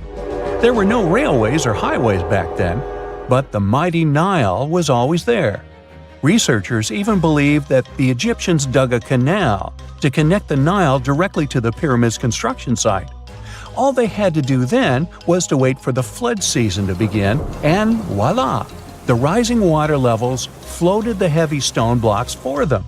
But how did they lift the enormous stones on dry land to stack them up to the top? Did they use oversized cranes? Well, ancient Egyptians worked around this problem, literally speaking. One of the workers is now pointing to the giant ramp going around the pyramid they're building. This is how a mountain road zigzags its way to the top. If the ramp went directly to the top of the pyramid, then workers couldn't pull the stone blocks along it. It would be too steep. Scientists have calculated that 8% could be the maximum incline. So ancient Egyptians just extended the ramp around the pyramid. Again, these are all theories, as the ramp could have been inside the pyramid, as some researchers suggest.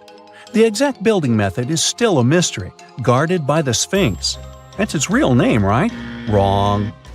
As the Great Sphinx is just the statue's alias. You know, the name writers take when they want to hide their true identity, or a singer's stage name. The Sphinx's real name, translated from Egyptian, means Horus in the horizon. That was the name for the Egyptian deity of the sky.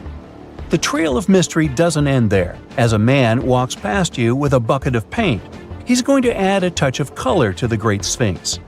Researchers found specks of this red color next to its ear. That was some strong paint, as it survived for thousands of years. You are now standing straight in front of the Sphinx. You look up. It's very tall, right? 66 feet to be precise. Now resist the urge to take a selfie. You can do it. Now you notice something else. It looks like the Sphinx is in the center of a giant triangle in the back. That's one side of the Great Pyramid. And no, your eyes are not playing tricks on you. The Sphinx really does sit in the center of the pyramid's lateral face. Here's where math comes in handy. A pyramid has 4 sides, called lateral faces. There's also a 5th face, the base, but that's not visible. It's, wait for it, face down. The Sphinx has one last mystery to reveal: its age. Scientists agree that Pharaoh Khafre built the Sphinx. He ruled after his father, who had built a great pyramid nearby. So both structures were finished around the same time. Let's talk about numbers again. You've heard of Cleopatra, the Egyptian princess described as a woman of great beauty. Hello? She saw the pyramids, but she lived closer to the time of the first iPhone than the time of the people who built the pyramids. Fascinating, right? You can see thousands of people around you. They're working hard to build the pharaoh's tomb. But how many of them are there exactly? One Greek philosopher estimated there were as many as 100,000 workers. Seems like an okay number for such an enormous structure, but it can't be true. Science simply can't back up this number. Egyptologists put the total number of workers at 30,000. And yes, Indiana Jones was one of them, at least on the big screen, but he showed up late. Egyptologists know a lot about the pyramids, but not everything. Not because they don't want to, but because they haven't yet dug up enough evidence. They can only guess how the building process went.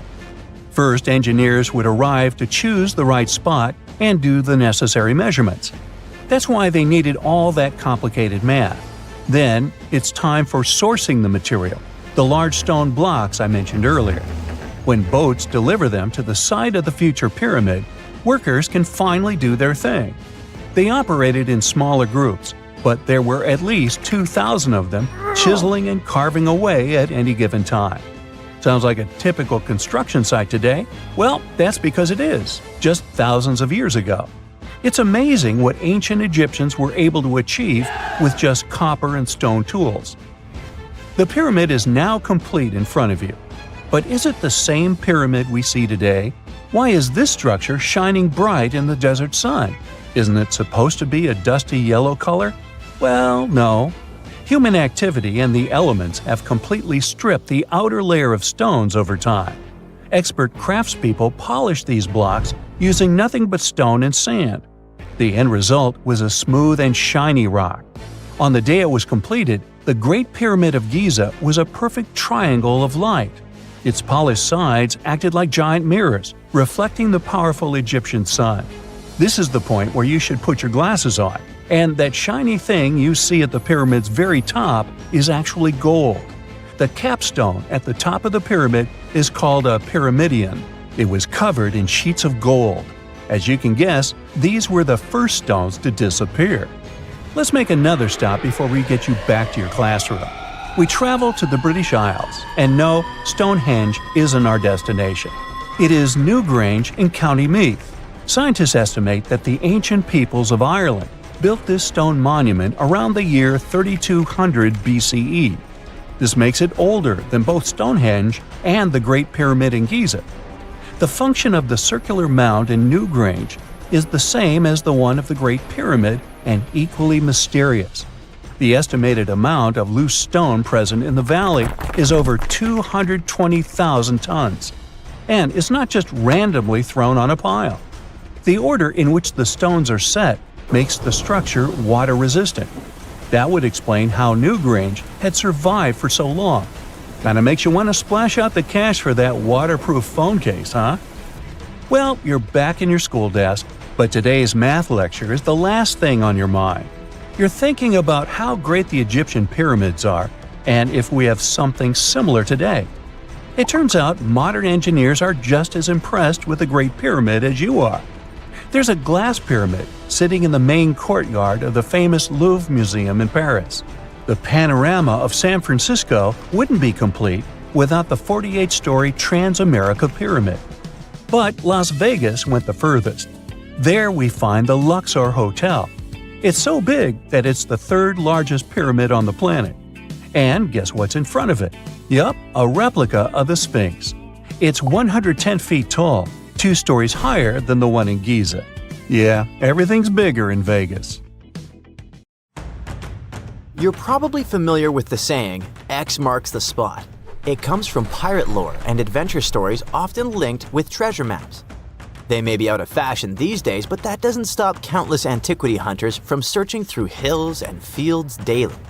One such enthusiast didn't have a map with a giant X on it, but when his metal detector beeped on a sunny day in April 2025, he uncovered one of the largest buried coin hoards ever recorded. So, what kind of treasure are we talking about here, and what makes it so unique? The discovery was made by Romanian hobbyist Marius Nanghia, who says he just wanted an excuse to get some exercise and fresh air. During one of those walks with his metal detector in a location 30 miles southwest of Bucharest, the device picked up a signal. As he began to dig, he found a handful of silver coins just beneath the surface. Though oxidized, they seemed remarkably well preserved. Oxidation happens when metal reacts with air or moisture over time, causing it to change color, darken, or develop a crusty surface. Just like a sliced apple darkens when exposed to air if left out too long. The pile of coins grew quickly. Soon, it was obvious they were all packed into a ceramic jar. The final count was nearly 1,500 silver denarii, Roman coins likely buried around 1,700 years ago. However, these denarii date from the reigns of emperors Nero to Marcus Aurelius, covering over a century during the Roman imperial period, which means they're almost 2,000 years old. The presence of coins from multiple emperors suggests that the wealth was accumulated over many years. The Roman money system had a bunch of different coin types, so finding only silver denarii in the stash is a bit odd. It would be like burying $15,000 in cash, but all of it $10 bills. It could mean that the original owner was a trader. Maybe he was hiding his profits during dangerous times. Perhaps it was simply someone's life savings. Depending on the emperor and the period, the value of denarius fluctuated quite a bit, so 1,500 denarii could have been either a comfortable retirement fund or not nearly enough. In the 1st century, one silver denarius could get you 12 loaves of bread, And if you have 5 of them, you could buy an amphora full of wine. An amphora was a large 2-handled ceramic jar used to store and transport wine, oil, or grain, and it seems to be the type of vessel in which this treasure was buried. Though amphorae were made in many different shapes and sizes, the Romans eventually standardized them as a unit of measurement, with 1 amphora being roughly equal to 7 gallons of liquid. The spot where the jar was buried wasn't tampered with. This might indicate that the hoard remained undetected all this time, but the amphora had already been broken when it was found. But why would it be broken, and what could that mean? While the exact cause of the breakage has not been explained yet, archaeologists say it may have been broken on purpose as part of a protective ritual before burial. In some ancient cultures, ritual vessels were deliberately damaged as a symbolic act. Maybe it means the jar had done its job, either as an offering to the gods or to keep someone from stealing it. You can have my silver, but I'm not giving you my precious jar. However, such rituals were not common in Roman culture, so it's a mystery for now. Perhaps it broke because the jar contained silver while being exposed to 2 millennia of soil pressure, freeze-thaw cycles, root growth, or a blind mole rat trying to find its way around. Although the amphora and its silver are now being preserved and examined by experts, their discoverer almost ended up unrewarded. After finding the hoard, he had to notify the police so they could secure the site. However, he was under pressure because in Romania, you have 72 hours to report any significant historical find. Unfortunately for Mr. Mangiac, he ran into a problem since it was a holiday and the offices he needed to contact were closed. He spent the following 2 days meticulously photographing every single coin before finally being able to present his findings to the authorities. While the exact amount of prize Mr. Mangiac might receive isn't publicly known, Romanian law typically awards 45% of a discovery's appraised value to the finder. Not a bad outcome for what started as a casual walk with a metal detector. Meanwhile, the site itself had been declared an archaeological zone, and any future digging will be done under expert supervision, which means that this story might have a follow-up one day.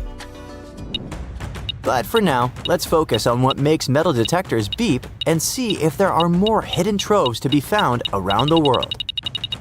Today, most hobby-grade detectors rely on something called VLF technology, where VLF stands for very low frequency.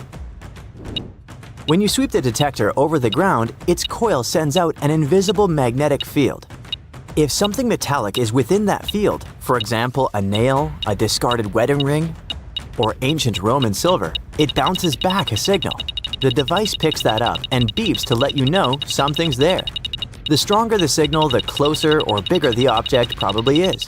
Basically, it's using electromagnetic induction to make buried metal respond, like calling into a cave and listening for the echo coming back at you. Fun fact, bats use a similar principle to detect what's in their environment, but with sound. It's called echolocation. If you yell in a cave and disturb a bat, it might send out high-pitched clicks that bounce off objects and return as echoes, helping them pinpoint everything around them. Doesn't matter if it's a tiny insect or a pesky human in complete darkness. Metal detectors use magnetic waves. Bats use squeaks and echoes. Now, if all this got you curious about grabbing a detector yourself, what are some major locations to consider? Mr. Mangiac simply went for a walk, but for many, it's a rewarding hobby that helps history and also pays off well. And not just in Romania, but all over the world. In the UK, regions like Norfolk, Suffolk, and Lincolnshire have become hotspots where enthusiasts regularly uncover Roman coins, Viking relics, and medieval artifacts. During the Iron Age, burying valuables was a common practice. Some researchers think it was done as a way of storing valuables. Others think it was part of a ritual. But either way, many of those hoards could still be there. France also has plenty of stuff hidden beneath the ground, including ancient Roman and Gallic treasures. In the Netherlands, someone recently uncovered a fragment of an extremely rare Viking sword. Scotland is no exception either, and findings like Peebles' hoard give additional insights into the Bronze Age. If you don't feel like venturing alone, there are organized metal detecting tours available in various countries, offering guided access to historically rich sites. That's if you're planning to search for lost relics. But what if you want to bury your own treasure chest and hide it from a metal detector? How far do you need to dig? Most hobby-grade detectors can spot a large object close to 3 feet deep. Smaller stuff like coins, just 6 to 8 inches. We also have to take into consideration that wet ground can actually boost detection. It helps signals travel better and makes buried metal easier to spot. On the other hand, professional, expensive detectors that use advanced technology can detect large metallic targets at depths of almost 100 feet, especially on a rainy day. But unless you bury your chest in a strategically important place, odds are it'll stay uncovered. Just don't forget to mark the spot on your map with an X. Welcome to one of the most mysterious and unexplored places on Earth. But what's so special about that? It's just some icy peaks and the endless snowy expanse of Antarctica. Yeah, that's right, but there's still a planetary scale mystery here. No matter how hard you try, you won't see a hidden mountain range, giant, unexplored land where no human has ever set foot, and it lies under another layer of mountains. It's like a nesting doll, but the size of a continent. These mountains hide Antarctica secrets, and these secrets can tell us something awesome about the ancient history of our planet. This gigantic unexplored territory in Antarctica is called the Gambritsev Subglacial Mountains. And the layer of ice above keeps this place untouched by nature and people.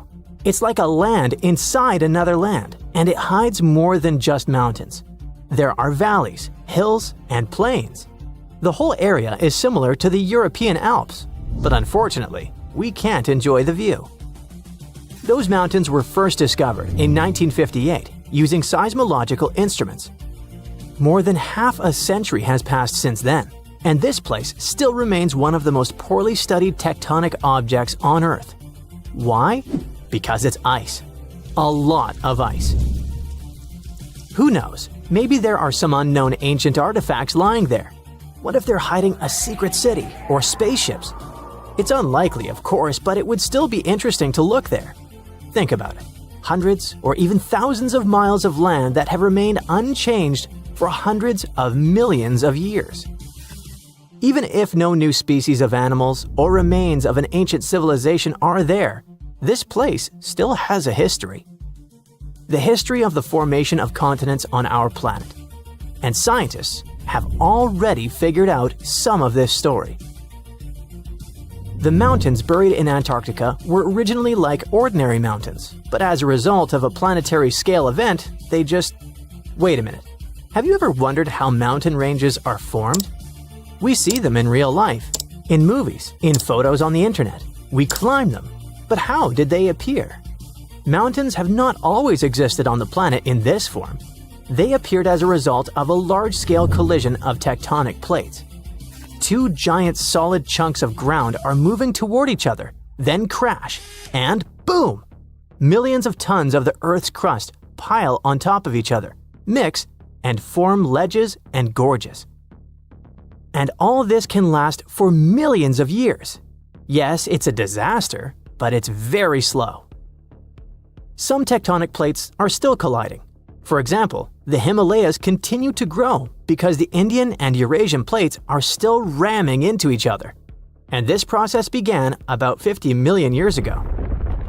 The Gambritsev Mountains under ice experienced a similar event, only much earlier. An article in the journal Earth and Planetary Science Letters says that they appeared during the formation of the supercontinent Gondwana. Two giant pieces of land were separated by a boundless ocean. But then, about 700 million years ago, they collided and formed Gondwana. This supercontinent included the territories of modern Africa, South America, Australia, India, and Antarctica. The giant pieces crashed into each other and released a stream of hot, partially molten rock. This mess grew bigger and bigger, forming mountains.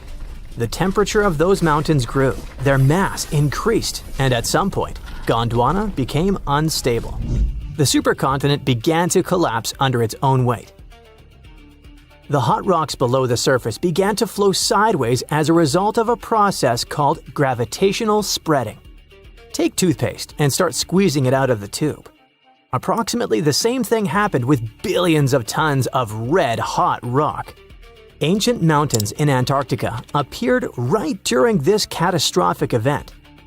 You've just watched a visual simulation of global events that took place hundreds of millions of years ago. It looks cool, but how did scientists figure it out? How did they see this planetary-scale destruction? If the Gambritsev Mountains under ice is one of the most unexplored places in the world, then how could people find out its origin? The answer is simple. Tiny particles of rock have told us about the changing landscape of the planet. These are zircons, but scientists also call them time capsules. This mineral is very handy and resistant to mechanical and chemical influences. It's difficult to crush, it doesn't get affected by erosion, and it doesn't dissolve in water. And there's uranium inside it. This chemical element shows scientists the age of the rock. The fact is that uranium always decays into lead at the same rate. Scientists look at the ratio of uranium and lead and determine the age of minerals with great accuracy. Okay, this sounds a bit complicated. Here's a simple example. Imagine that each mountain belt is a clock that starts ticking at the moment of its formation. That is, after the collision of tectonic plates. After the rock forms, uranium begins its slow decay. The more time passes, the more uranium turns into lead. The rate of this decay is always the same.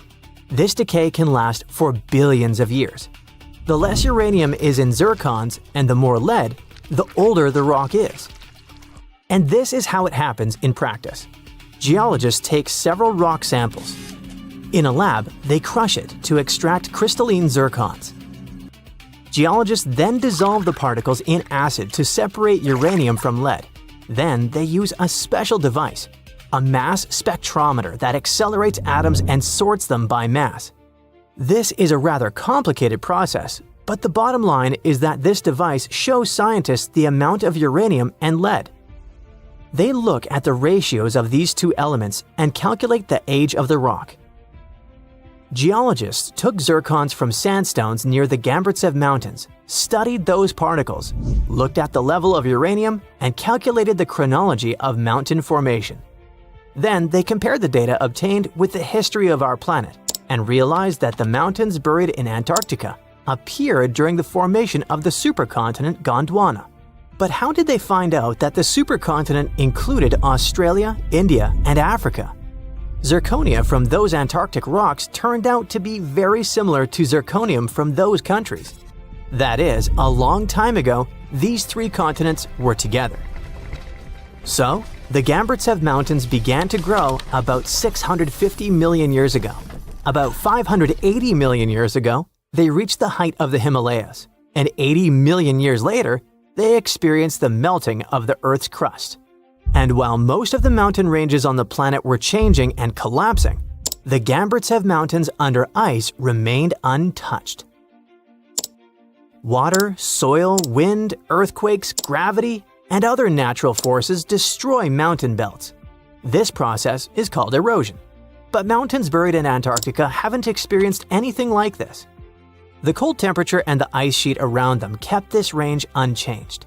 It's one of the best preserved ancient mountain belts on the planet. Okay, but why do we need to explore these mountains?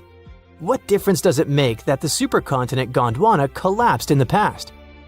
It's possible that plants, frozen bodies of insects, or ancient bacteria have remained preserved under thick layers of ice. What about ancient animals? Many species could have lived on Gondwana. Studying ancient mountains in Antarctica can show us what the planet looked like about 500 million years ago.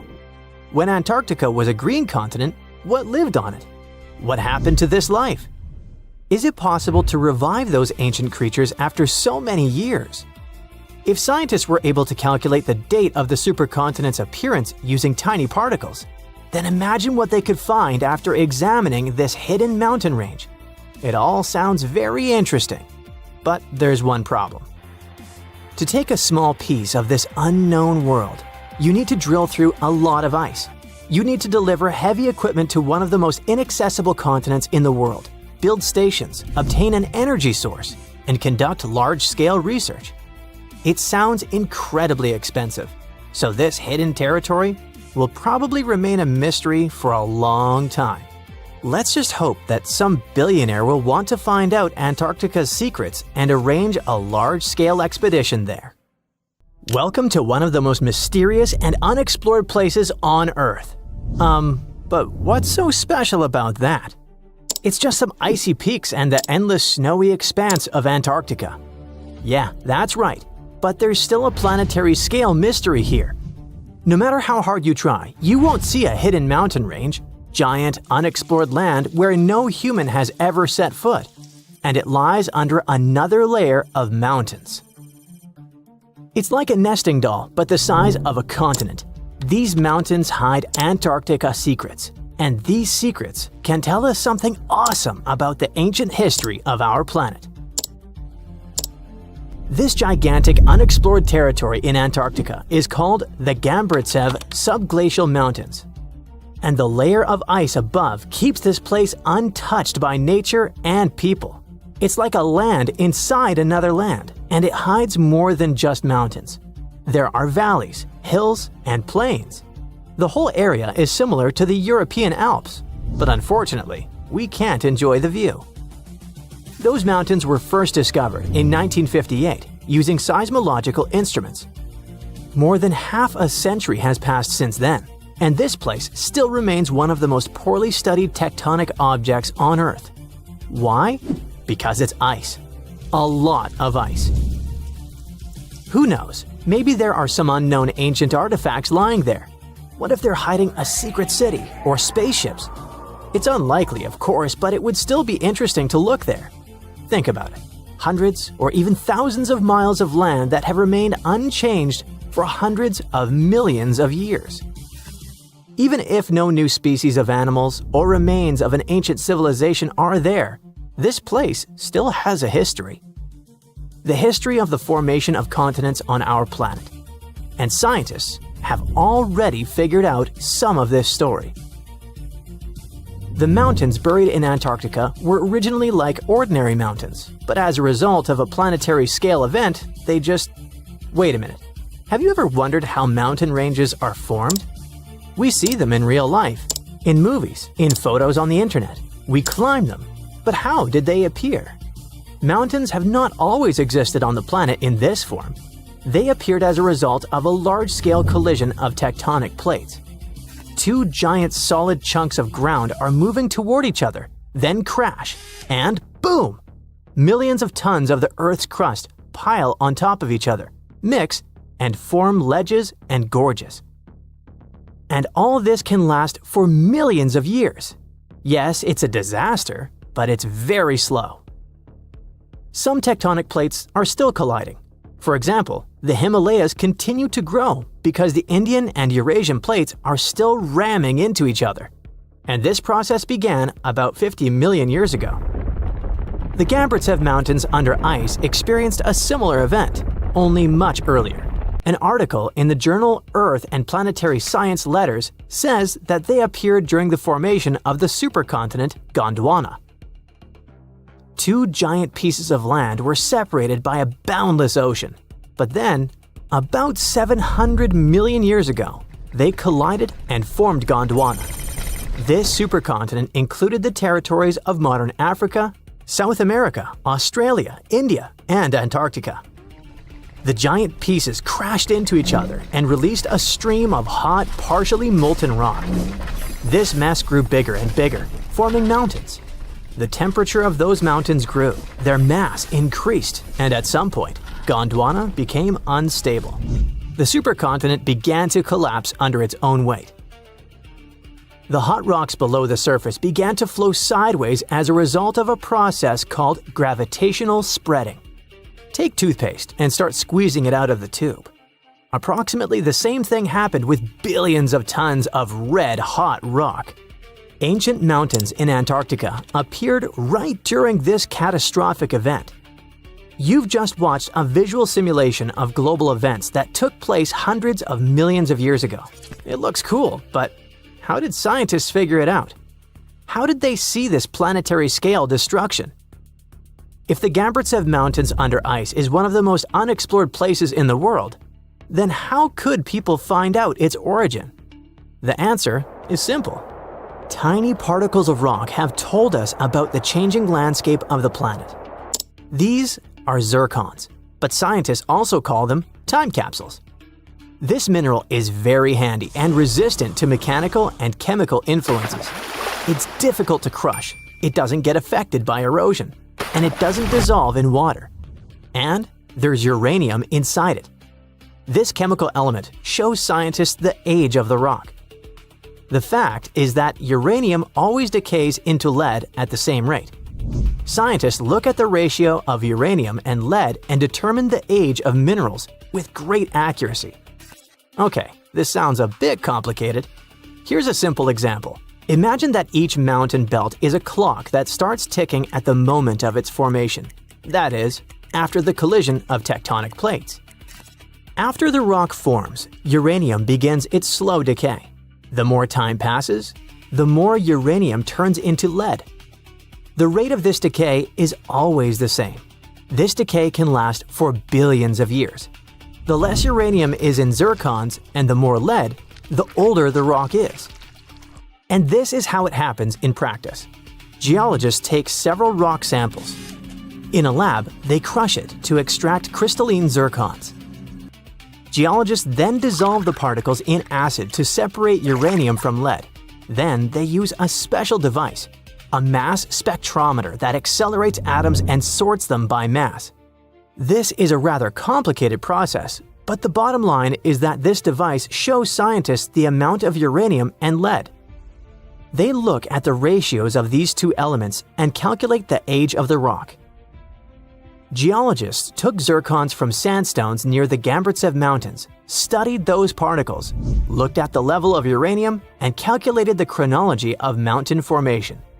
Then they compared the data obtained with the history of our planet and realized that the mountains buried in Antarctica appeared during the formation of the supercontinent Gondwana. But how did they find out that the supercontinent included Australia, India, and Africa? Zirconia from those Antarctic rocks turned out to be very similar to zirconium from those countries. That is, a long time ago, these three continents were together. So, the Gambritsev Mountains began to grow about 650 million years ago. About 580 million years ago, they reached the height of the Himalayas, and 80 million years later, they experienced the melting of the Earth's crust. And while most of the mountain ranges on the planet were changing and collapsing, the Gambritsev Mountains under ice remained untouched. Water, soil, wind, earthquakes, gravity, and other natural forces destroy mountain belts. This process is called erosion. But mountains buried in Antarctica haven't experienced anything like this. The cold temperature and the ice sheet around them kept this range unchanged. It's one of the best preserved ancient mountain belts on the planet. Okay, but why do we need to explore these mountains? What difference does it make that the supercontinent Gondwana collapsed in the past? It's possible that plants, frozen bodies of insects, or ancient bacteria have remained preserved under thick layers of ice. What about ancient animals? Many species could have lived on Gondwana. Studying ancient mountains in Antarctica can show us what the planet looked like about 500 million years ago. When Antarctica was a green continent, what lived on it? What happened to this life? Is it possible to revive those ancient creatures after so many years? If scientists were able to calculate the date of the supercontinent's appearance using tiny particles, then imagine what they could find after examining this hidden mountain range. It all sounds very interesting. But there's one problem. To take a small piece of this unknown world, you need to drill through a lot of ice. You need to deliver heavy equipment to one of the most inaccessible continents in the world, build stations, obtain an energy source, and conduct large-scale research. It sounds incredibly expensive, so this hidden territory will probably remain a mystery for a long time. Let's just hope that some billionaire will want to find out Antarctica's secrets and arrange a large-scale expedition there. In 2020, strange signals from deep beneath Antarctica sent shockwaves through the news. Within days, headlines exploded. NASA had found a parallel universe where time runs in reverse. But what really happened? And what did scientists actually detect? Well, this story is a case of madness, misunderstood experiments, and the human need to believe in mystery. Even today, every few months, someone reposts a headline screaming that NASA found a parallel universe in Antarctica. A universe where time flows backwards, and people believe it. But no, NASA didn't find a mirror world under the South Pole, or some sort of a backwards reality where people age in reverse or speak in rewound sentences. They did find something curious, though. Here's what actually went down.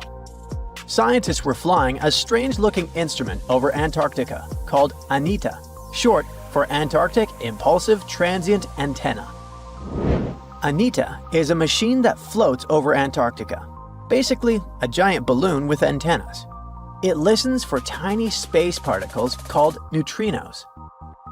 Neutrinos are super small and ghost-like. They have almost no weight and go through stuff like it's not even there, even entire planets. Usually, these neutrinos come from space and rain on Earth from above. Most neutrinos, the common low-energy ones, just fly right through the Earth like it's air. They're like tiny bugs flying through a chain-link fence. There are some very high-energy neutrinos, though.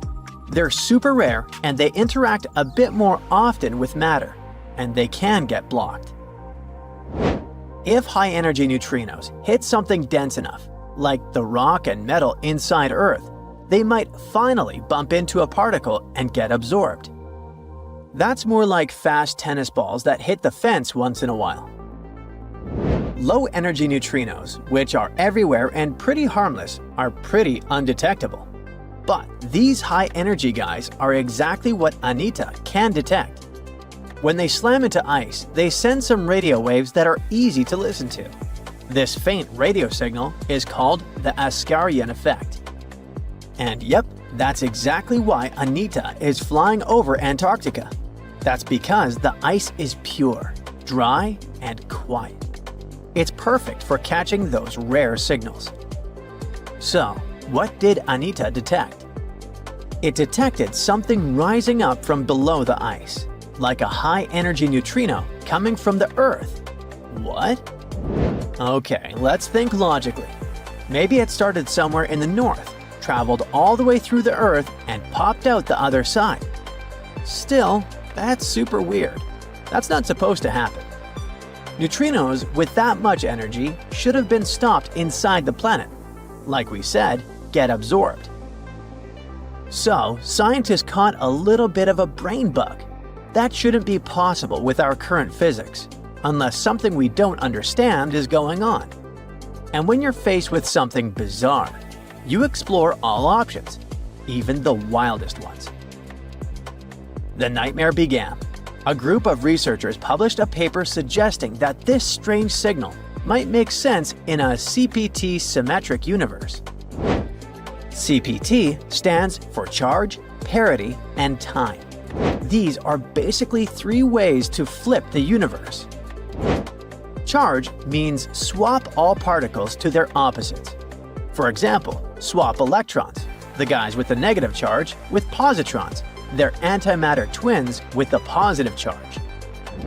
Parity means mirror the universe, literally like looking at it through the mirror. Left becomes right and right becomes left. And time, of course, means run time backward, like rewinding a video. Now, there's a big rule in physics called CPT symmetry. It says that if you change all three of those things at once, the laws of physics should still work the same. This is kind of insane, but if you took the entire universe and swapped matter with antimatter, mirrored it, and reversed time, it would still follow the same physics. Why is that? Well, in our universe, an electron bumps into a positron, and they annihilate into photons. Cool. Now take that, mirror everything, and what do you get?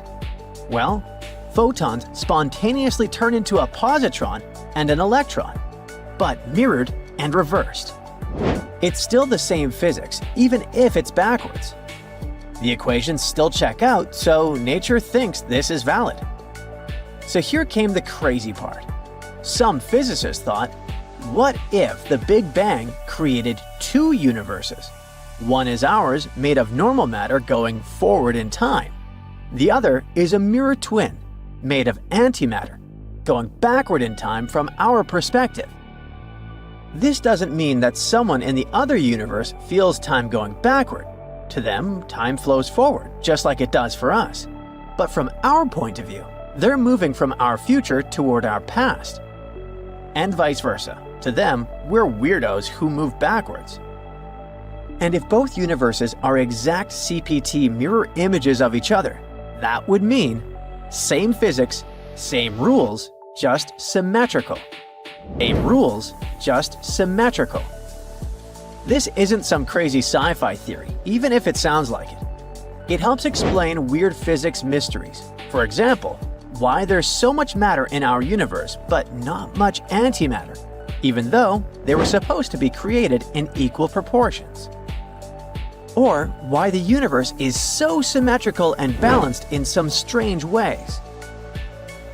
So, coming back to the neutrinos, some scientists suggested that maybe those upward flying particles could be coming from that CPT mirror universe, poking through into ours, like a crack between two symmetrical realities.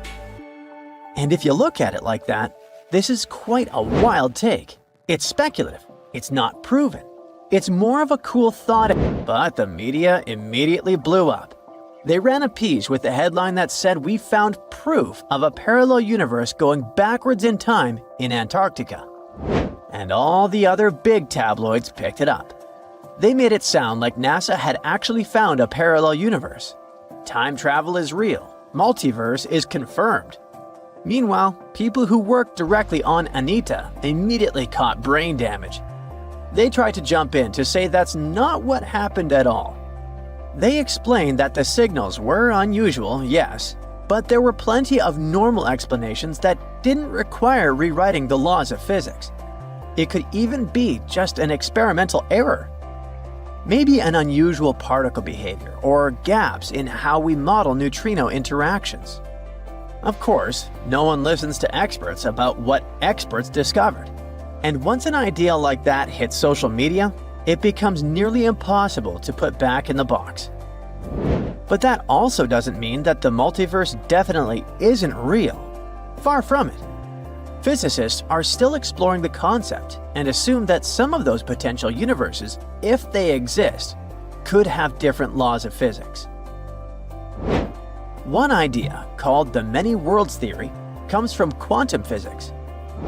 It says that every time something can happen in more than one way, like a particle moving or a decision being made, all those possibilities actually happen, but in separate universes. So there could be endless versions of reality, each slightly different, branching off from every event. Maybe in one universe, dinosaurs never went extinct. Maybe in another, you never sent that embarrassing text. Another theory is called the bubble universe theory. After the Big Bang, the universe expanded incredibly fast in a process called inflation. Some scientists think that inflation never fully stopped and is still happening in some regions. That would mean new bubble universes are constantly forming, each with its own version of physics. Our universe would just be one bubble in a giant cosmic sea of others. The third idea is about shadow matter. Dark matter is invisible, but its gravity affects the universe.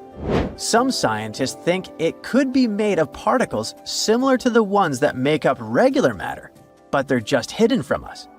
This mirror, or shadow matter, could form entire invisible galaxies and even life, all existing right alongside us. maybe we just can't detect it in any way except through gravity for now. But in physics, all of those are just theories, mathematical possibilities. We have no direct evidence that it's real. If we ever find one though, let's now hope it won't be the boy who cried wolves scenario.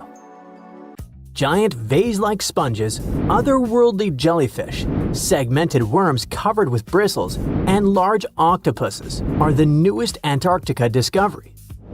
Scientists found them after a giant iceberg had broken away, and it turned out to be a treasury of ancient life under ice.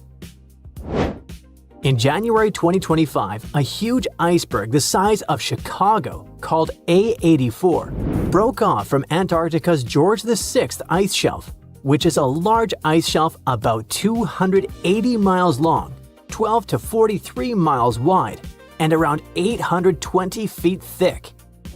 In the summer, which lasts from November to late February, the ice shelf melts at the surface, and meltwater ribbon lakes form. They're elongated and ribbon-like. That's how they got their name. Anyway, when the iceberg floated away, it left part of the ocean floor wide open, and it was a spot no one had ever seen before. Scientists on the research ship Falkor 2 were nearby in the Bellingshausen Sea. As soon as they heard about the iceberg, they immediately changed their plans. They understood that it was a super rare chance to check out something unknown and amazing, like lifting a rock in the forest to see what's hiding underneath. The researchers used an underwater robot named Sebastian and explored the deep sea for 8 days. They went as deep as over 4,200 feet. Down there, they found a hidden ecosystem. There were big corals and sponges literally packed with sea animals. A whole world under the ice. The researchers thought they'd find some life down there, but they didn't expect to see so much. And this underwater ancient life wasn't just surviving, it had been thriving in that harsh, icy place for a really long time. Anemones that looked like fluffy little trees, sea spiders, ice fish, octopuses. The research was live streamed to scientists from all over the world, and those live streams are actually in open access. The coolest thing was that some discovered creatures seemed to be new species. Yes, there are probably new species in Antarctica in 2025, and some might only live in this region. That's because Antarctica isn't just really far away. It's been cut off from the rest of the world for millions of years. The Antarctic circumpolar current surrounds it, like a big water moat surrounding a castle. But even if it turns out that those species are not new, the scientists have still found snails, worms with bristles, crustaceans, like tiny crabs and shrimp, and a species of the phantom jellyfish. Those are super rare and look otherworldly. Their official name is too complicated, so let's just call them the giant phantom jelly. This jellyfish is huge. Its bell, the round umbrella part on top, can be more than 3 feet wide. It has 4 long arms that trail behind it. Each one as long as 33 feet, about as long as a school bus. Scientists first caught one way back in 1899, but it took them 60 years to realize it was a totally new kind of jellyfish. The phantom jellyfish has a see-through purplish body that looks kind of ghostly. Instead of normal jellyfish tentacles, it has these ribbon-like arms that help it catch food and pull it into its mouth right in the middle. Even though jellyfish don't have brains like we do, researchers watching the giant phantom jelly noticed something surprising. The otherworldly creature seemed to move its arms very carefully and with control, especially when swimming through tight spaces on the seafloor. It looked like it was being very cautious and deliberate. Ugh, creepy. Another sentient being? Jellyfish have a simple nerve net instead of a brain, which helps them sense the world around them. But the way this phantom jelly moved made scientists think it might be smarter or more coordinated than other jellyfish. Studying it can help scientists learn how animals without brains still manage to explore and survive in tricky places underwater. Another cool find was little worms called bristleworms. Scientists call them polychaetes. But let's stick with bristleworms because it kinda sounds fun. Lots of different kinds of them live in super cold, deep parts of the ocean. Bristleworms have bodies made of many segments, and they have tiny little bristles all along their sides. These bristles help them move around, feel what's near them, and even protect themselves from danger. One cool example is the Antarctic scaleworm. It's a type of bristleworm that lives in really cold, deep waters and has shiny, golden bristles that make it look pretty fancy. During Antarctic deep-sea exploration, the team also found giant sponges shaped like vases. Usually, sponges grow very slowly. So to get that huge, they must have been growing there for a really long time, maybe even hundreds of years. Their size shows that the deep-sea animals living around them didn't just move in recently. Those sea creatures have been there for decades and managed to form thriving communities under the ice. So, it really was ancient life hiding under all that ice. And that surprised scientists a lot. In older studies, people used to drop cameras through holes in the ice or visit iceberg areas long after the ice had broken off to explore hidden ecosystems. Back then, they mostly saw bare, empty seafloor with just a few living things. But this time, the team arrived just weeks after the giant iceberg broke away, and they got to see what was hiding right underneath it. The first 9 miles behind the ice shelf can hide rich and busy ecosystems. The area is dark, cold, and hidden for ages, and still, all kinds of creatures live there. This shows that life can survive in places that seem too harsh or frozen for anything to live. On the other hand, finding all this life down there isn't super surprising. Lots of animals live in dark, cold places underwater, so it makes sense that they'd be under the ice shelf too. The ice kind of hides them and keeps them safe from anything going on above. But what's weird is how many different kinds of creatures live there, even though it used to be a really closed-off space. It actually looks a lot like the seabed in parts of Antarctica that don't have ice on top. How can that be? Usually, tiny plants called phytoplankton grow near the surface where sunlight hits. Little shrimp-like animals called krill eat those plants at night. When krill get full, they sink down and bring food and nutrients to the ocean floor. Even their waste helps feed the deep-sea creatures. But if there's a huge ice cap above, sunlight can't get through, so no plants can grow there and no krill bring food down that way.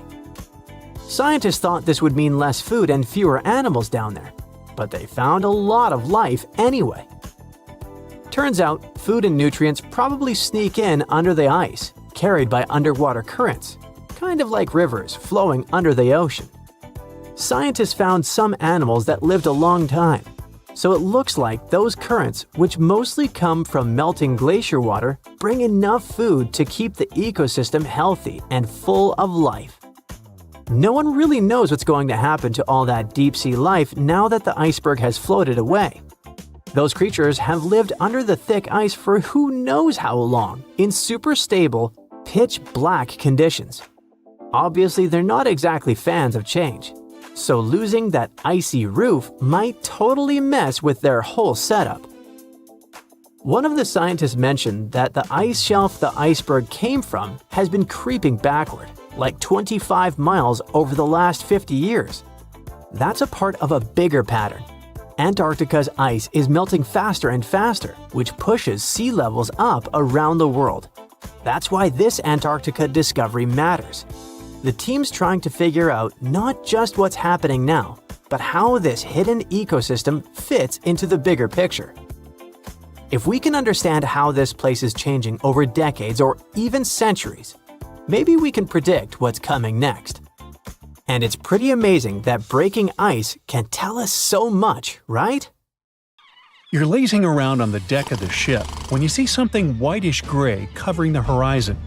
Like in a horror movie or your worst nightmare, this weird fog is nearing the vessel. It's infinite. You can't see where it starts or where it ends. Soon it makes the ship look like a grain of sand in a vast desert. That's when the realization hits. It's an iceberg, and your ship is likely going to repeat the Titanic's fate. Now, all this is a very likely scenario, since the world's biggest iceberg, A23A, is on the move again after months of spinning in a huge water vortex. And it's actually the second time in just a couple of years that this massive chunk of ice has broken free. The first time was in 2023, when the berg went wandering around after being stuck on the seafloor for a staggering 37 years. The thing is huge, about 3 times the size of New York City. It also weighs nearly 1 trillion tons. The giant chunk of ice first broke off from Antarctica's Filsner ice shelf back in 1986, but instead of floating away, it got grounded on the seafloor just a few miles from where it started. Because of that, it melted much more slowly than most icebergs. In December 2023, A23A finally broke free and started to drift away from Antarctica. But it didn't get far before getting stuck again, this time near the South Orkney Islands. It got trapped in something called a Taylor column. That's a huge spinning water current that forms when ocean currents swirl around an underwater mountain. At one point, A23A was rotating around 15 degrees counterclockwise every day. Luckily, as of December 2024, the iceberg escaped the Taylor column and is now slowly moving again. Researchers are super curious to see if it'll follow the same path as other giant icebergs that have broken off from Antarctica, or if it'll find its own unique way. Such enormous icebergs, such as A23A, release nutrients into the water as they melt, and it can actually create hot spots of life in parts of the ocean that are usually pretty empty. But there's still a lot we don't understand about how the size, shape, or origin of the iceberg might affect that process. So, to figure it out, scientists have been collecting water samples from the areas A23A is expected to pass through, and they'll keep collecting samples as it drifts along. Hopefully, it'll give us a better idea of how massive icebergs like this one influence the ocean around them. By the way, the glacier our monster of an iceberg was once part of could be very, very old, literally ancient. In Antarctica, the oldest glacier ice might be close to 1 million years old.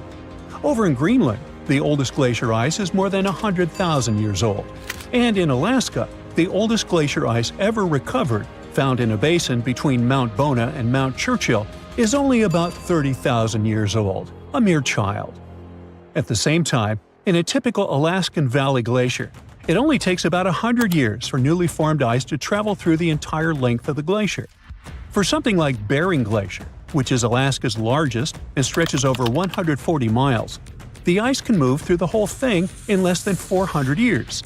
And that's a lot of movement for such a massive glacier. Now let's move on to Iceberg Alley, a stretch of the Atlantic Ocean that runs from the Arctic to Newfoundland. If you want to see as many icebergs as you can, that's the place to be. Tons of icebergs float through this place every year. Most of them come from Greenland. In spring and summer, big chunks of glaciers break off and get carried by north-south currents through Baffin Bay into the Labrador Sea, where they eventually melt. Some icebergs also come from Canada's shoreline, traveling through the Davis Strait and into the Labrador Sea before drifting along Newfoundland's eastern and western coasts. These massive ice chunks are really old too, about 10,000 years.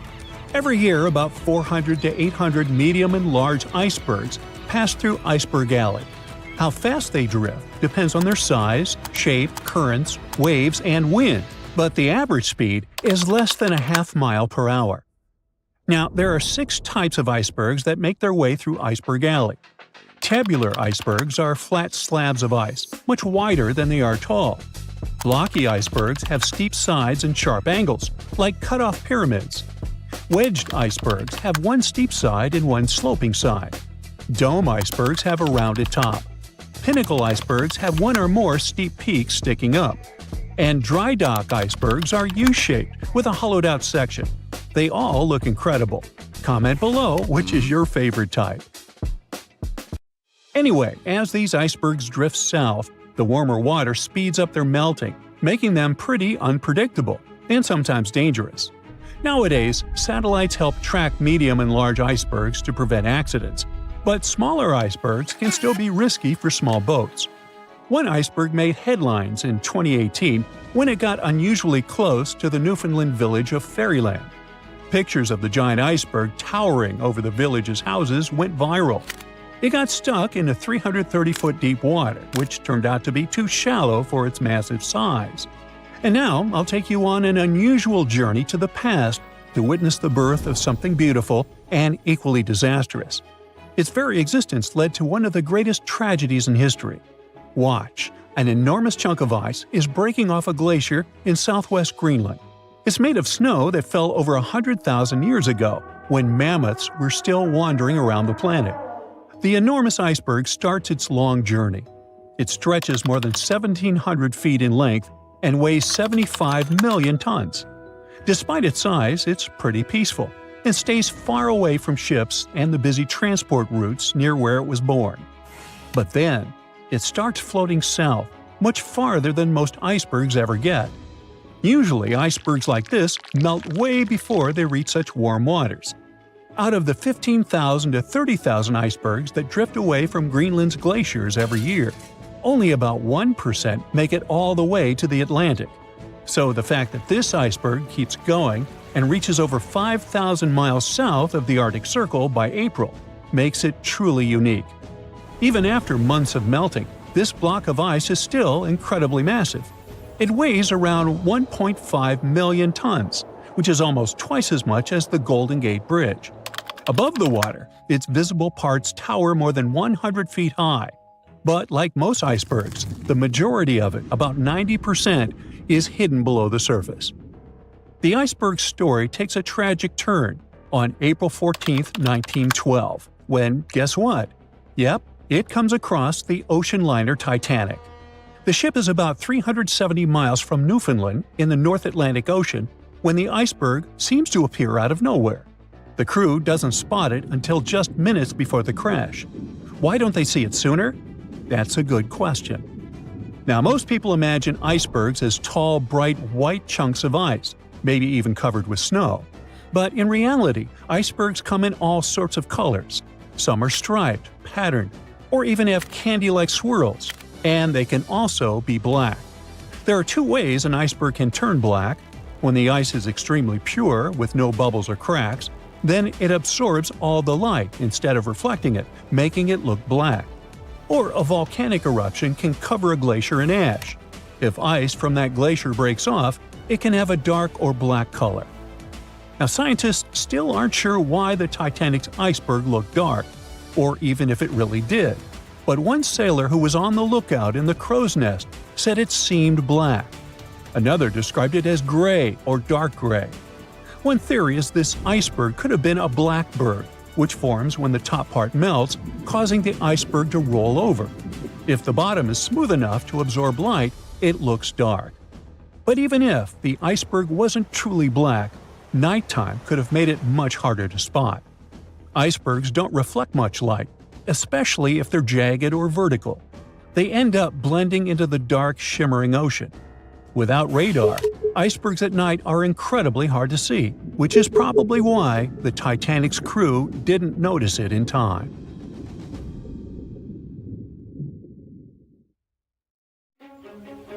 Ooh, you're diving into the dark and icy waters of Antarctica. The eerie blue darkness is enveloping you, reminiscent of the vast expanse of open space.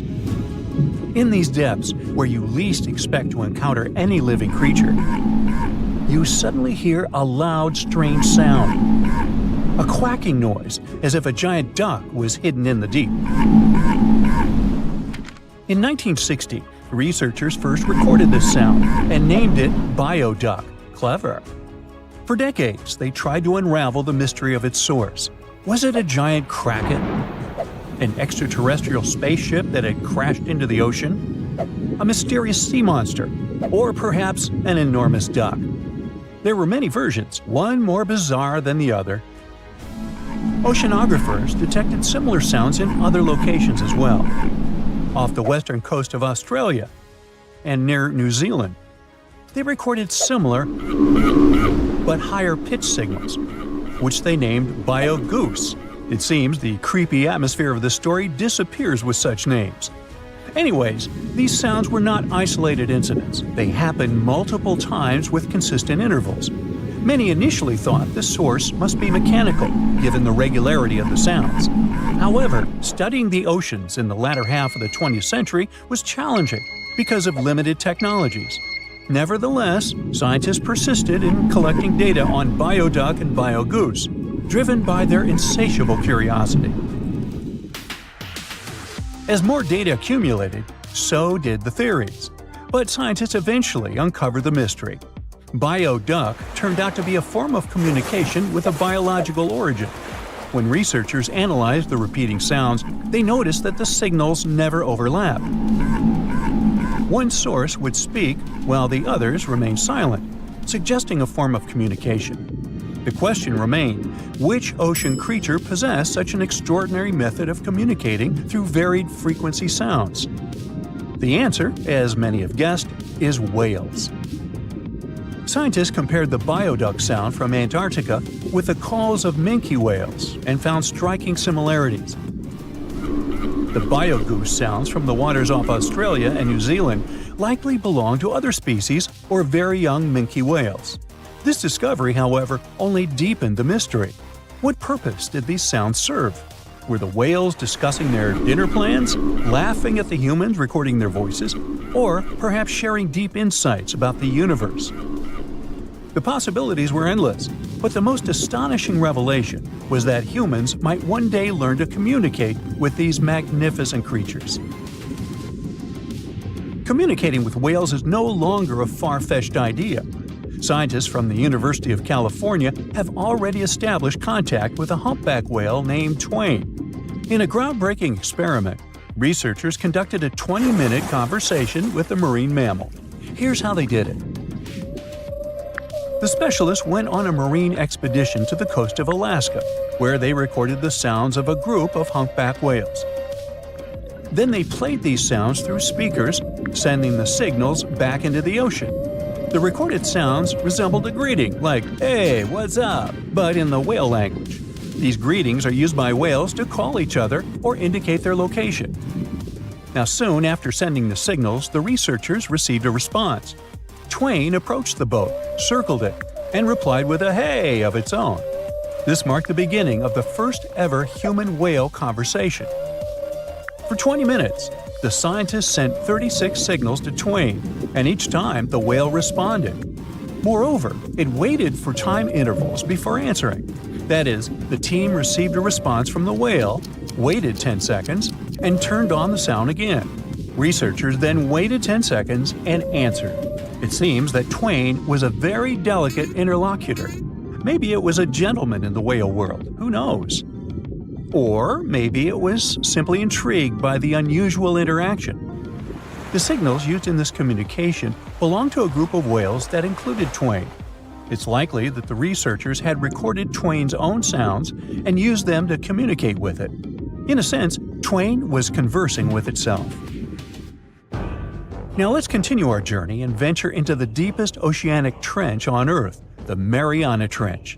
A quick reminder, the Mariana Trench is a colossal chasm in the ocean floor, stretching over 1,500 miles south of Japan and reaching a depth of nearly 36,000 feet at its deepest point. To put that into perspective, the height of the Burj Khalifa, the world's tallest building, is like 1/10 of the Mariana Trench's depth.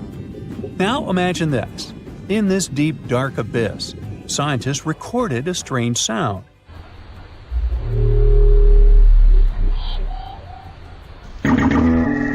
Unlike bioduck, this sound resembled something from a science fiction movie, a low rumble,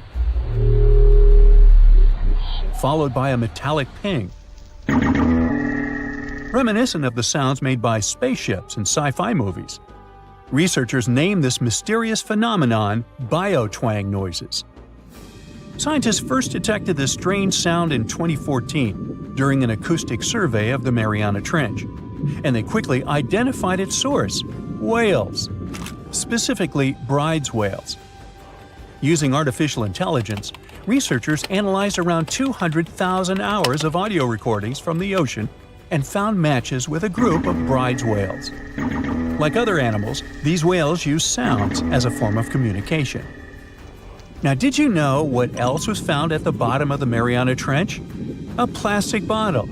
It's unlikely it was done by a kraken or a whale or some type of monster. Everything is simpler here. The bottle ended up there because of a human. But that's a topic for another video. Okay, let's deal with one more sound. No whales this time, just a mysterious sound in the loneliest place on Earth. This place is called Point Nemo, and that's why it's so lonely. Located in the South Pacific Ocean, Point Nemo is the most remote spot from any land. The nearest island is 1,450 nautical miles away. It's about the same long distance from land in all other directions. Moreover, here, there's almost no marine life, since few water currents reach this spot, and therefore few nutrients are supplied. In a sense, it's a water desert. And so, in 1997, oceanographers recorded a very strange and frightening sound coming from the depths in the area of Point Nemo.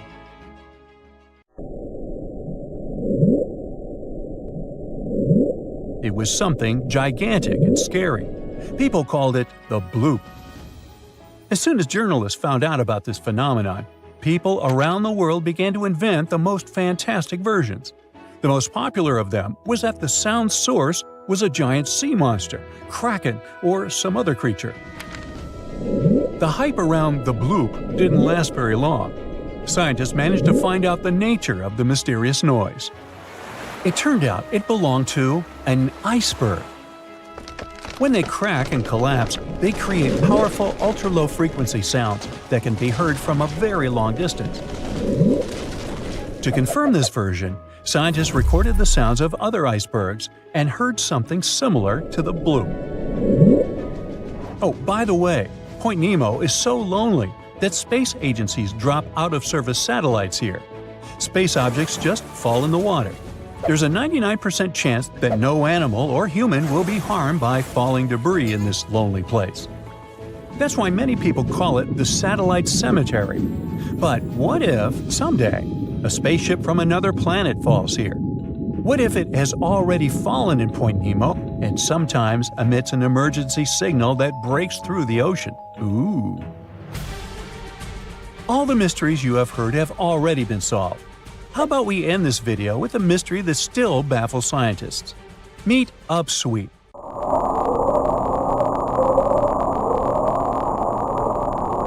One of the most mysterious sounds ever recorded in the ocean. It's not just noise, it's a series of short ascending tones repeated at intervals of several seconds. It was first discovered in 1991 using hydrophones installed in the Pacific Ocean.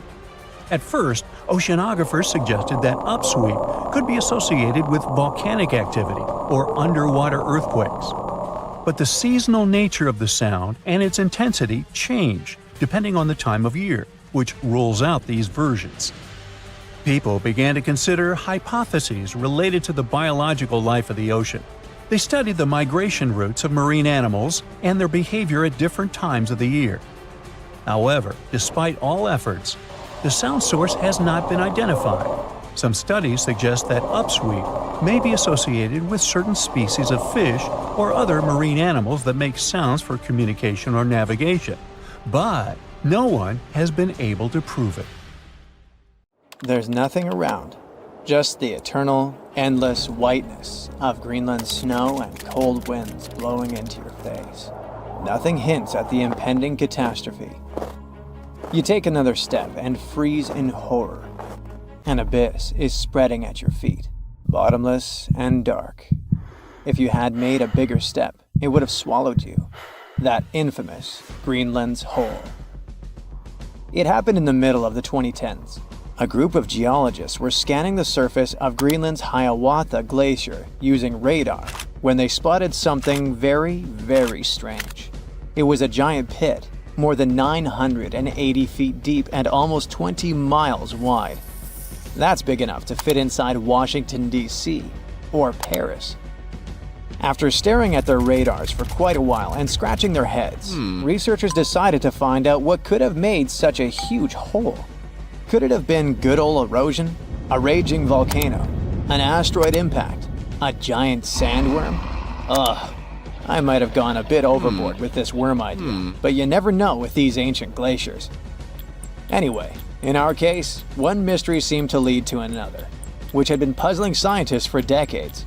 And to solve both of them, scientists needed something super common, but at the same time very important: quartz, one of the most abundant materials in Earth's crust.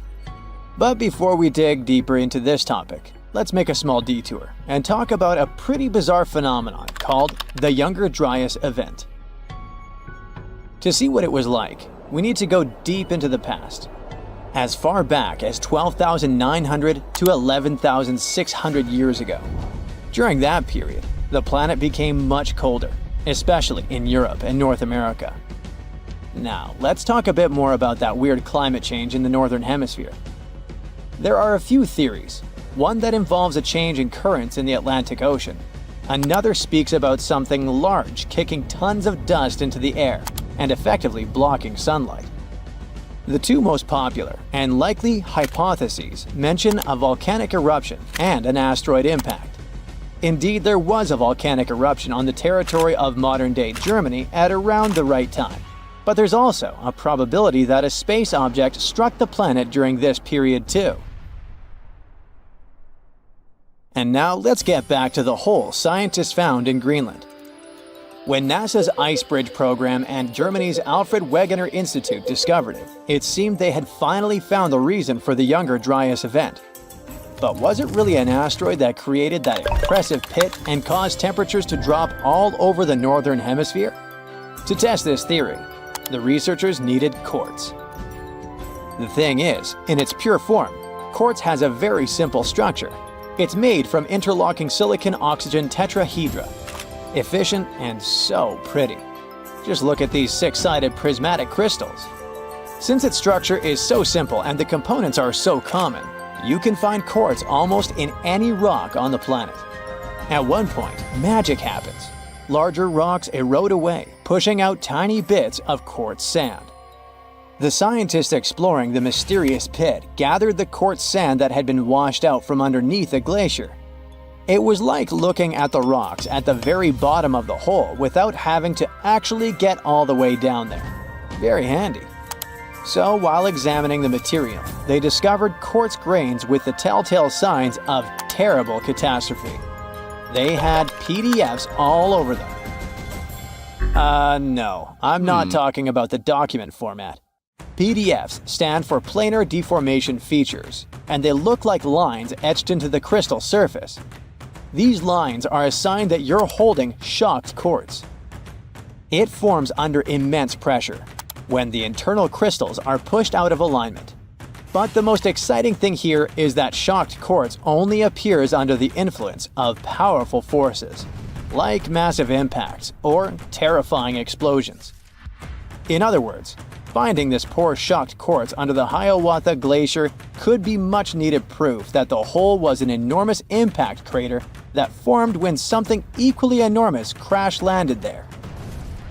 Based on the size of the crater, this space object probably was a bit more than a mile across, which is twice the height of the Burj Khalifa Tower in Dubai.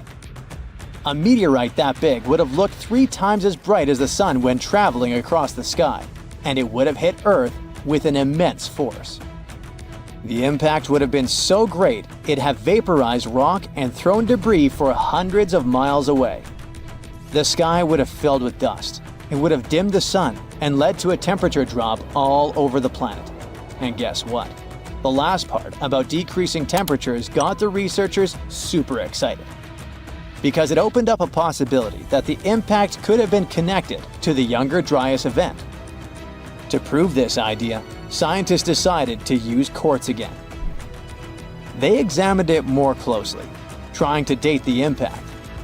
Well, they were in for an even greater shock. The Hiawatha crater turned out to be not 12,000, but 58 million years old. On the other hand, the researchers were disappointed that they hadn't been able to confirm their theory. The crater couldn't explain the Younger Dryas cold snap, but on the other hand, it was still an amazing discovery. Now, get ready for one final twist to this story, and it revolves around quartz again. Other scientists have recently discovered more deposits of shocked quartz all over what is now the eastern USA.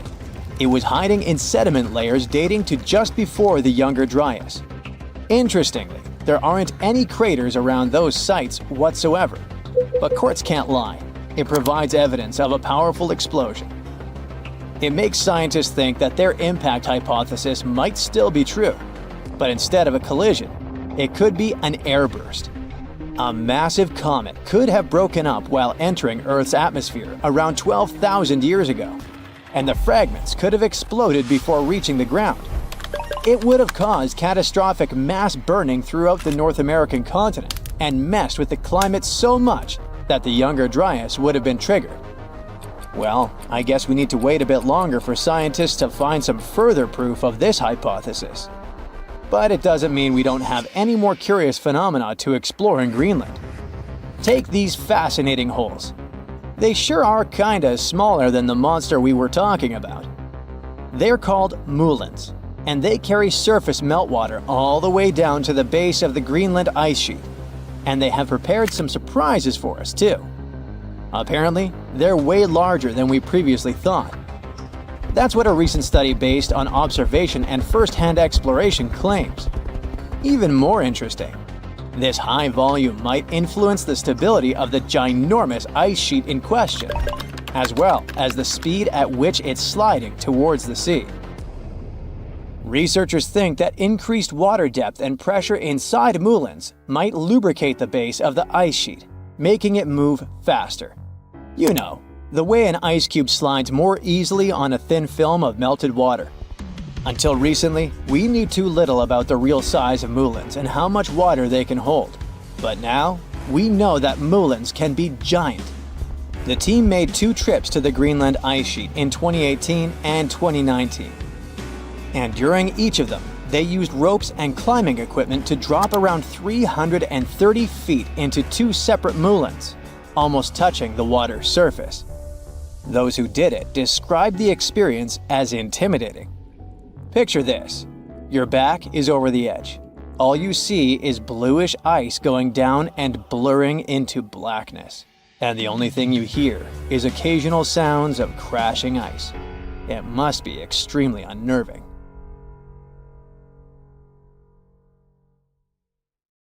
In 2011, scientists from Chile found a weird-looking fossil in Antarctica that looked like a squashed football. Almost 10 years later, the rock just sat on a shelf in Chile's National Museum of Natural History with no specific label. It went by the Thing in the museum because it looked like something from a science fiction movie.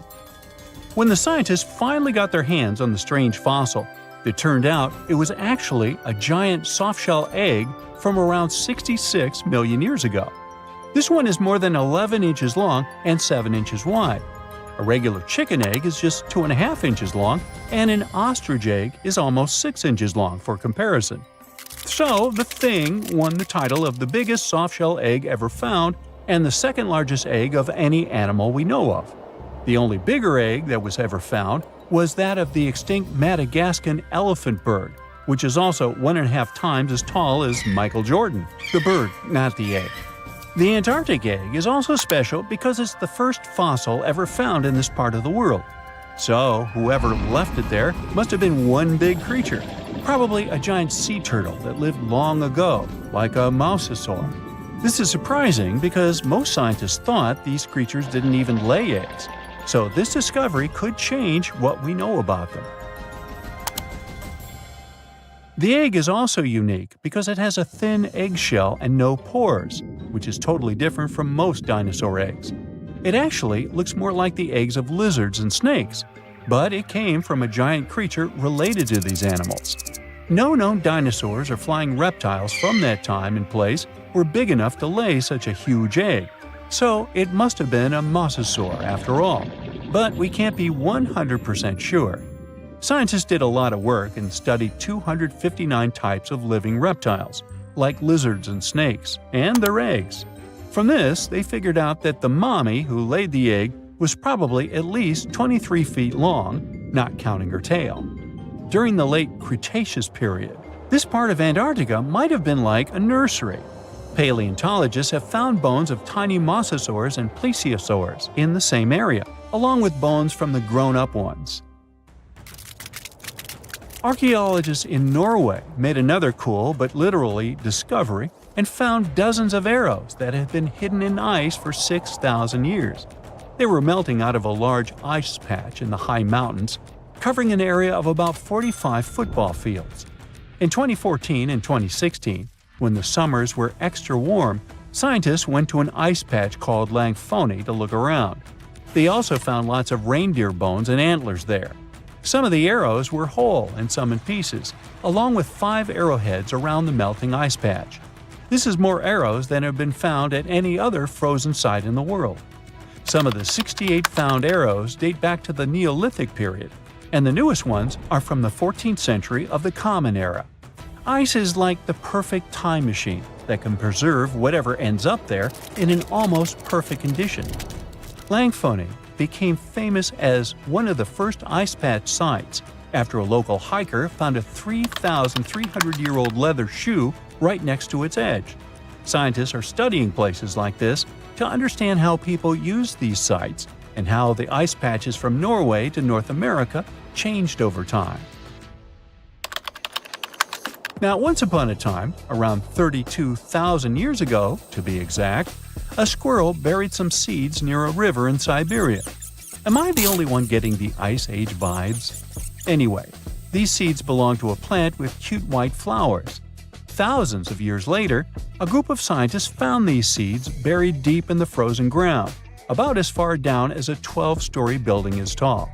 The seeds were surrounded by ice and bones of animals like mammoths, bison, and woolly rhinoceroses. The mature seeds had been damaged, maybe by some squirrel, but some of the younger seeds still had good plant parts inside them.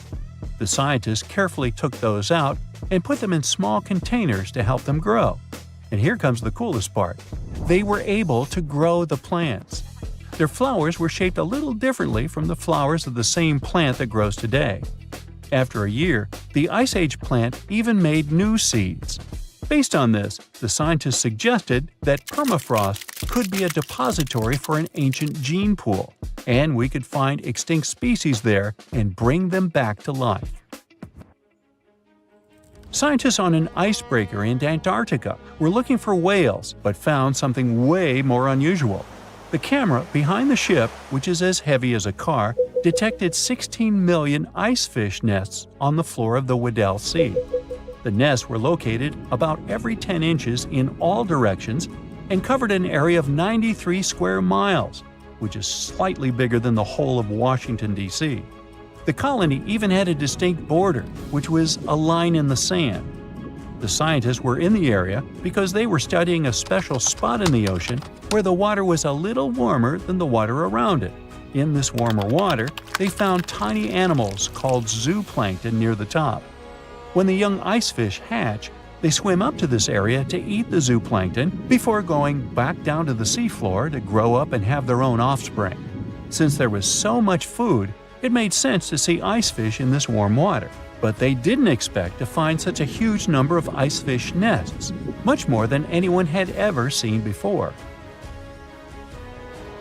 New Zealand's Antarctic Heritage Fund found some old photo negatives in a hut in Antarctica. They turned out to be unique images from the Ross Sea Party. It was a famous failed expedition led by Ernest Shackleton. He wanted to become the first person to cross Antarctica by land, from the Weddell Sea to the Ross Sea, passing through the South Pole. But things went wrong when their ship, the Aurora, was blown out to sea. They had to use the hut from another explorer, Captain Robert Falcon Scott. His goal was to be the first person to reach the North Pole, but sadly, he didn't succeed either. The negatives were made of cellulose nitrate and were found stuck together in the small box. The Trust took the negatives back to New Zealand, where they carefully separated them and discovered 22 hidden images. Many of the photos were damaged, but the Trust could still recognize some familiar places around McMurdo Sound, a well-known area in Antarctica. No one knows for sure who took the pictures. In December 2021, some scientists noticed a strange mark on the Larsen ice shelf. a giant sheet of ice off the eastern coast of Antarctica. They thought it might be a river flowing under the ice, so they drilled down over 1,600 feet to check it out. They expected to find water, but they didn't expect to see that the water was full of fast-moving creatures called amphipods. The scientists also found that the water in the underground river had unusual layers of currents moving in different directions, which they still don't fully understand. Another surprising thing happened during their research. On December 20th of the same year, a volcano erupted far away in Tonga, and the pressure waves from the eruption were detected all the way down in the ice river in Antarctica. It shows how everything on our planet is connected, even in the most distant places. We've all dreamed of visiting the Arctic and witnessing the natural wonders of polar bears frolicking on ice floes or the aurora borealis dancing across the sky. Well, sorry to break it to you, but you won't find any tourists flocking to Antarctica anytime soon. Why, you may ask? Let's dive into it. First off, where is Antarctica? It's located in the southern hemisphere, specifically at the South Pole. The Southern Ocean surrounds it, and most of the continent is covered by ice, making it one of the most remote and frigid places on Earth. Now, have you ever met someone who's visited Antarctica? Probably not. It's one of the least visited places on the planet, and only a handful of lucky explorers have seen its interior, which is mostly made up of glaciers and ice fields. But trust me when I say the wildlife and scenery are out of this world. Why shouldn't you travel to Antarctica? Well, for starters, the environment is incredibly fragile and can be easily damaged. Plus, there are no native human populations on the continent, so your travels would essentially be like visiting an uninhabited island. And let's not forget that it's also one of the most expensive destinations to travel to. Despite all that, Antarctica is not exactly guarded like a fortress, but there is an international agreement called the Antarctic Treaty. This treaty was negotiated to prevent any unwanted activity on the continent and bans some forms of testing done there by member states. But the primary reason we can't just waltz into Antarctica is that it has a delicate ecosystem that needs protection. The treaty states that Antarctica should be used for peaceful purposes only and should be free from any human activity that could harm the environment. Scientists are still learning about the continent's unique ecosystem, and our activity and machines could disrupt the delicate balance that exists there. If you're still itching to go to Antarctica, getting permission isn't exactly a walk in the park. U.S. citizens, for example, need to complete a special form and send it to the Office of Ocean and Polar Affairs.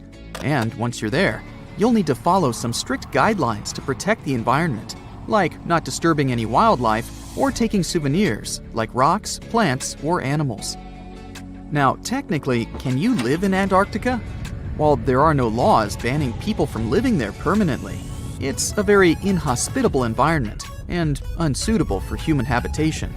Temperatures can reach negative 76 degrees Fahrenheit and below, making it nearly impossible for anyone to survive without the proper equipment and experience. Plus, the nearest piece of land is over 1,000 miles away, making any inhabitants completely cut off from the rest of the world. Who knows? Maybe one day we'll get the chance to visit this unique and fascinating continent. But until then, let's admire it from afar. Let's now talk a bit about the discovery of Antarctica. Unlike other places that were already inhabited, Antarctica never had a native human population. Ancient Greek philosophers had an idea about the continent and called it Antarctos, meaning opposite the bear.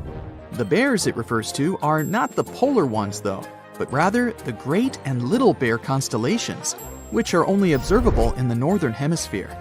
As a result, the term signifies the opposite of the land of the bear. Whaling and sealing voyages in the late 1700s and early 1800s would venture further south when rounding Cape Horn at the tip of South America. It was known that going further south often meant stronger winds, but also the risk of hitting floating ice of all sizes and of winds and seas that could prove dangerous to the ship and crew. Captain James Cook was the first to cross the Antarctic Circle on January 17, 1773, in the Ross Sea region. He reached a point further north a year later, and though he didn't sight land, he came to within 50 miles and saw deposits of rock held in icebergs, indicating that a more southerly land existed. The first sighting of Antarctica is widely acknowledged to have taken place in January of 1820, during the voyage of two ships under the command of Captain Fabian Gottlieb von Bellingshausen, as part of a 2-year exploratory expedition around the world to discover new lands. The captain's ships were the first to have crossed the Antarctic Circle since Cook. The first undisputed landing on Antarctica didn't happen until much later, on January 24, 1895, at Cape Adare during the whaling voyage of the ship Antarctic, led by Henrik Bull. A small boat with 6 or possibly 7 men on board rowed ashore during calm conditions. You might not believe it, but Antarctica is actually a desert. With all that ice, you'd think it'd be like a winter wonderland with snowball fights and hot cocoa all day long. When we think of deserts, we picture camels and cacti and people struggling to find water. But in Antarctica, it's a whole different story. The struggle isn't to find water, it's to find anything that's not covered in ice. And the average rainfall has been just over 0.4 inches in the past 30 years. That's like a few drops of rain compared to what we're used to. So technically, it's not the dunes or sizzling heat that makes a desert, well, a desert. It's the lack of precipitation. But don't worry, if you ever find yourself lost in Antarctica, you won't have to worry about getting thirsty. Just make sure you bring a jacket and some mittens, because it's cold enough to make you into a popsicle. Not only is Antarctica one of the driest places on Earth, but it's also the coldest, the windiest, and the highest. Talk about overachieving. The penguins and scientists down in Antarctica have at times found themselves in a bit of a pickle when it comes to time. You see, unlike the rest of us on this big blue planet, there is no Antarctica time zone. All the lines of longitude meet at a single point at the South Pole, making it a bit of a head-scratcher when trying to figure out what time it is. Now, you might be thinking, but how do the scientists and researchers keep track of time down there? Good question. They typically stick to the time zone of the country they departed from.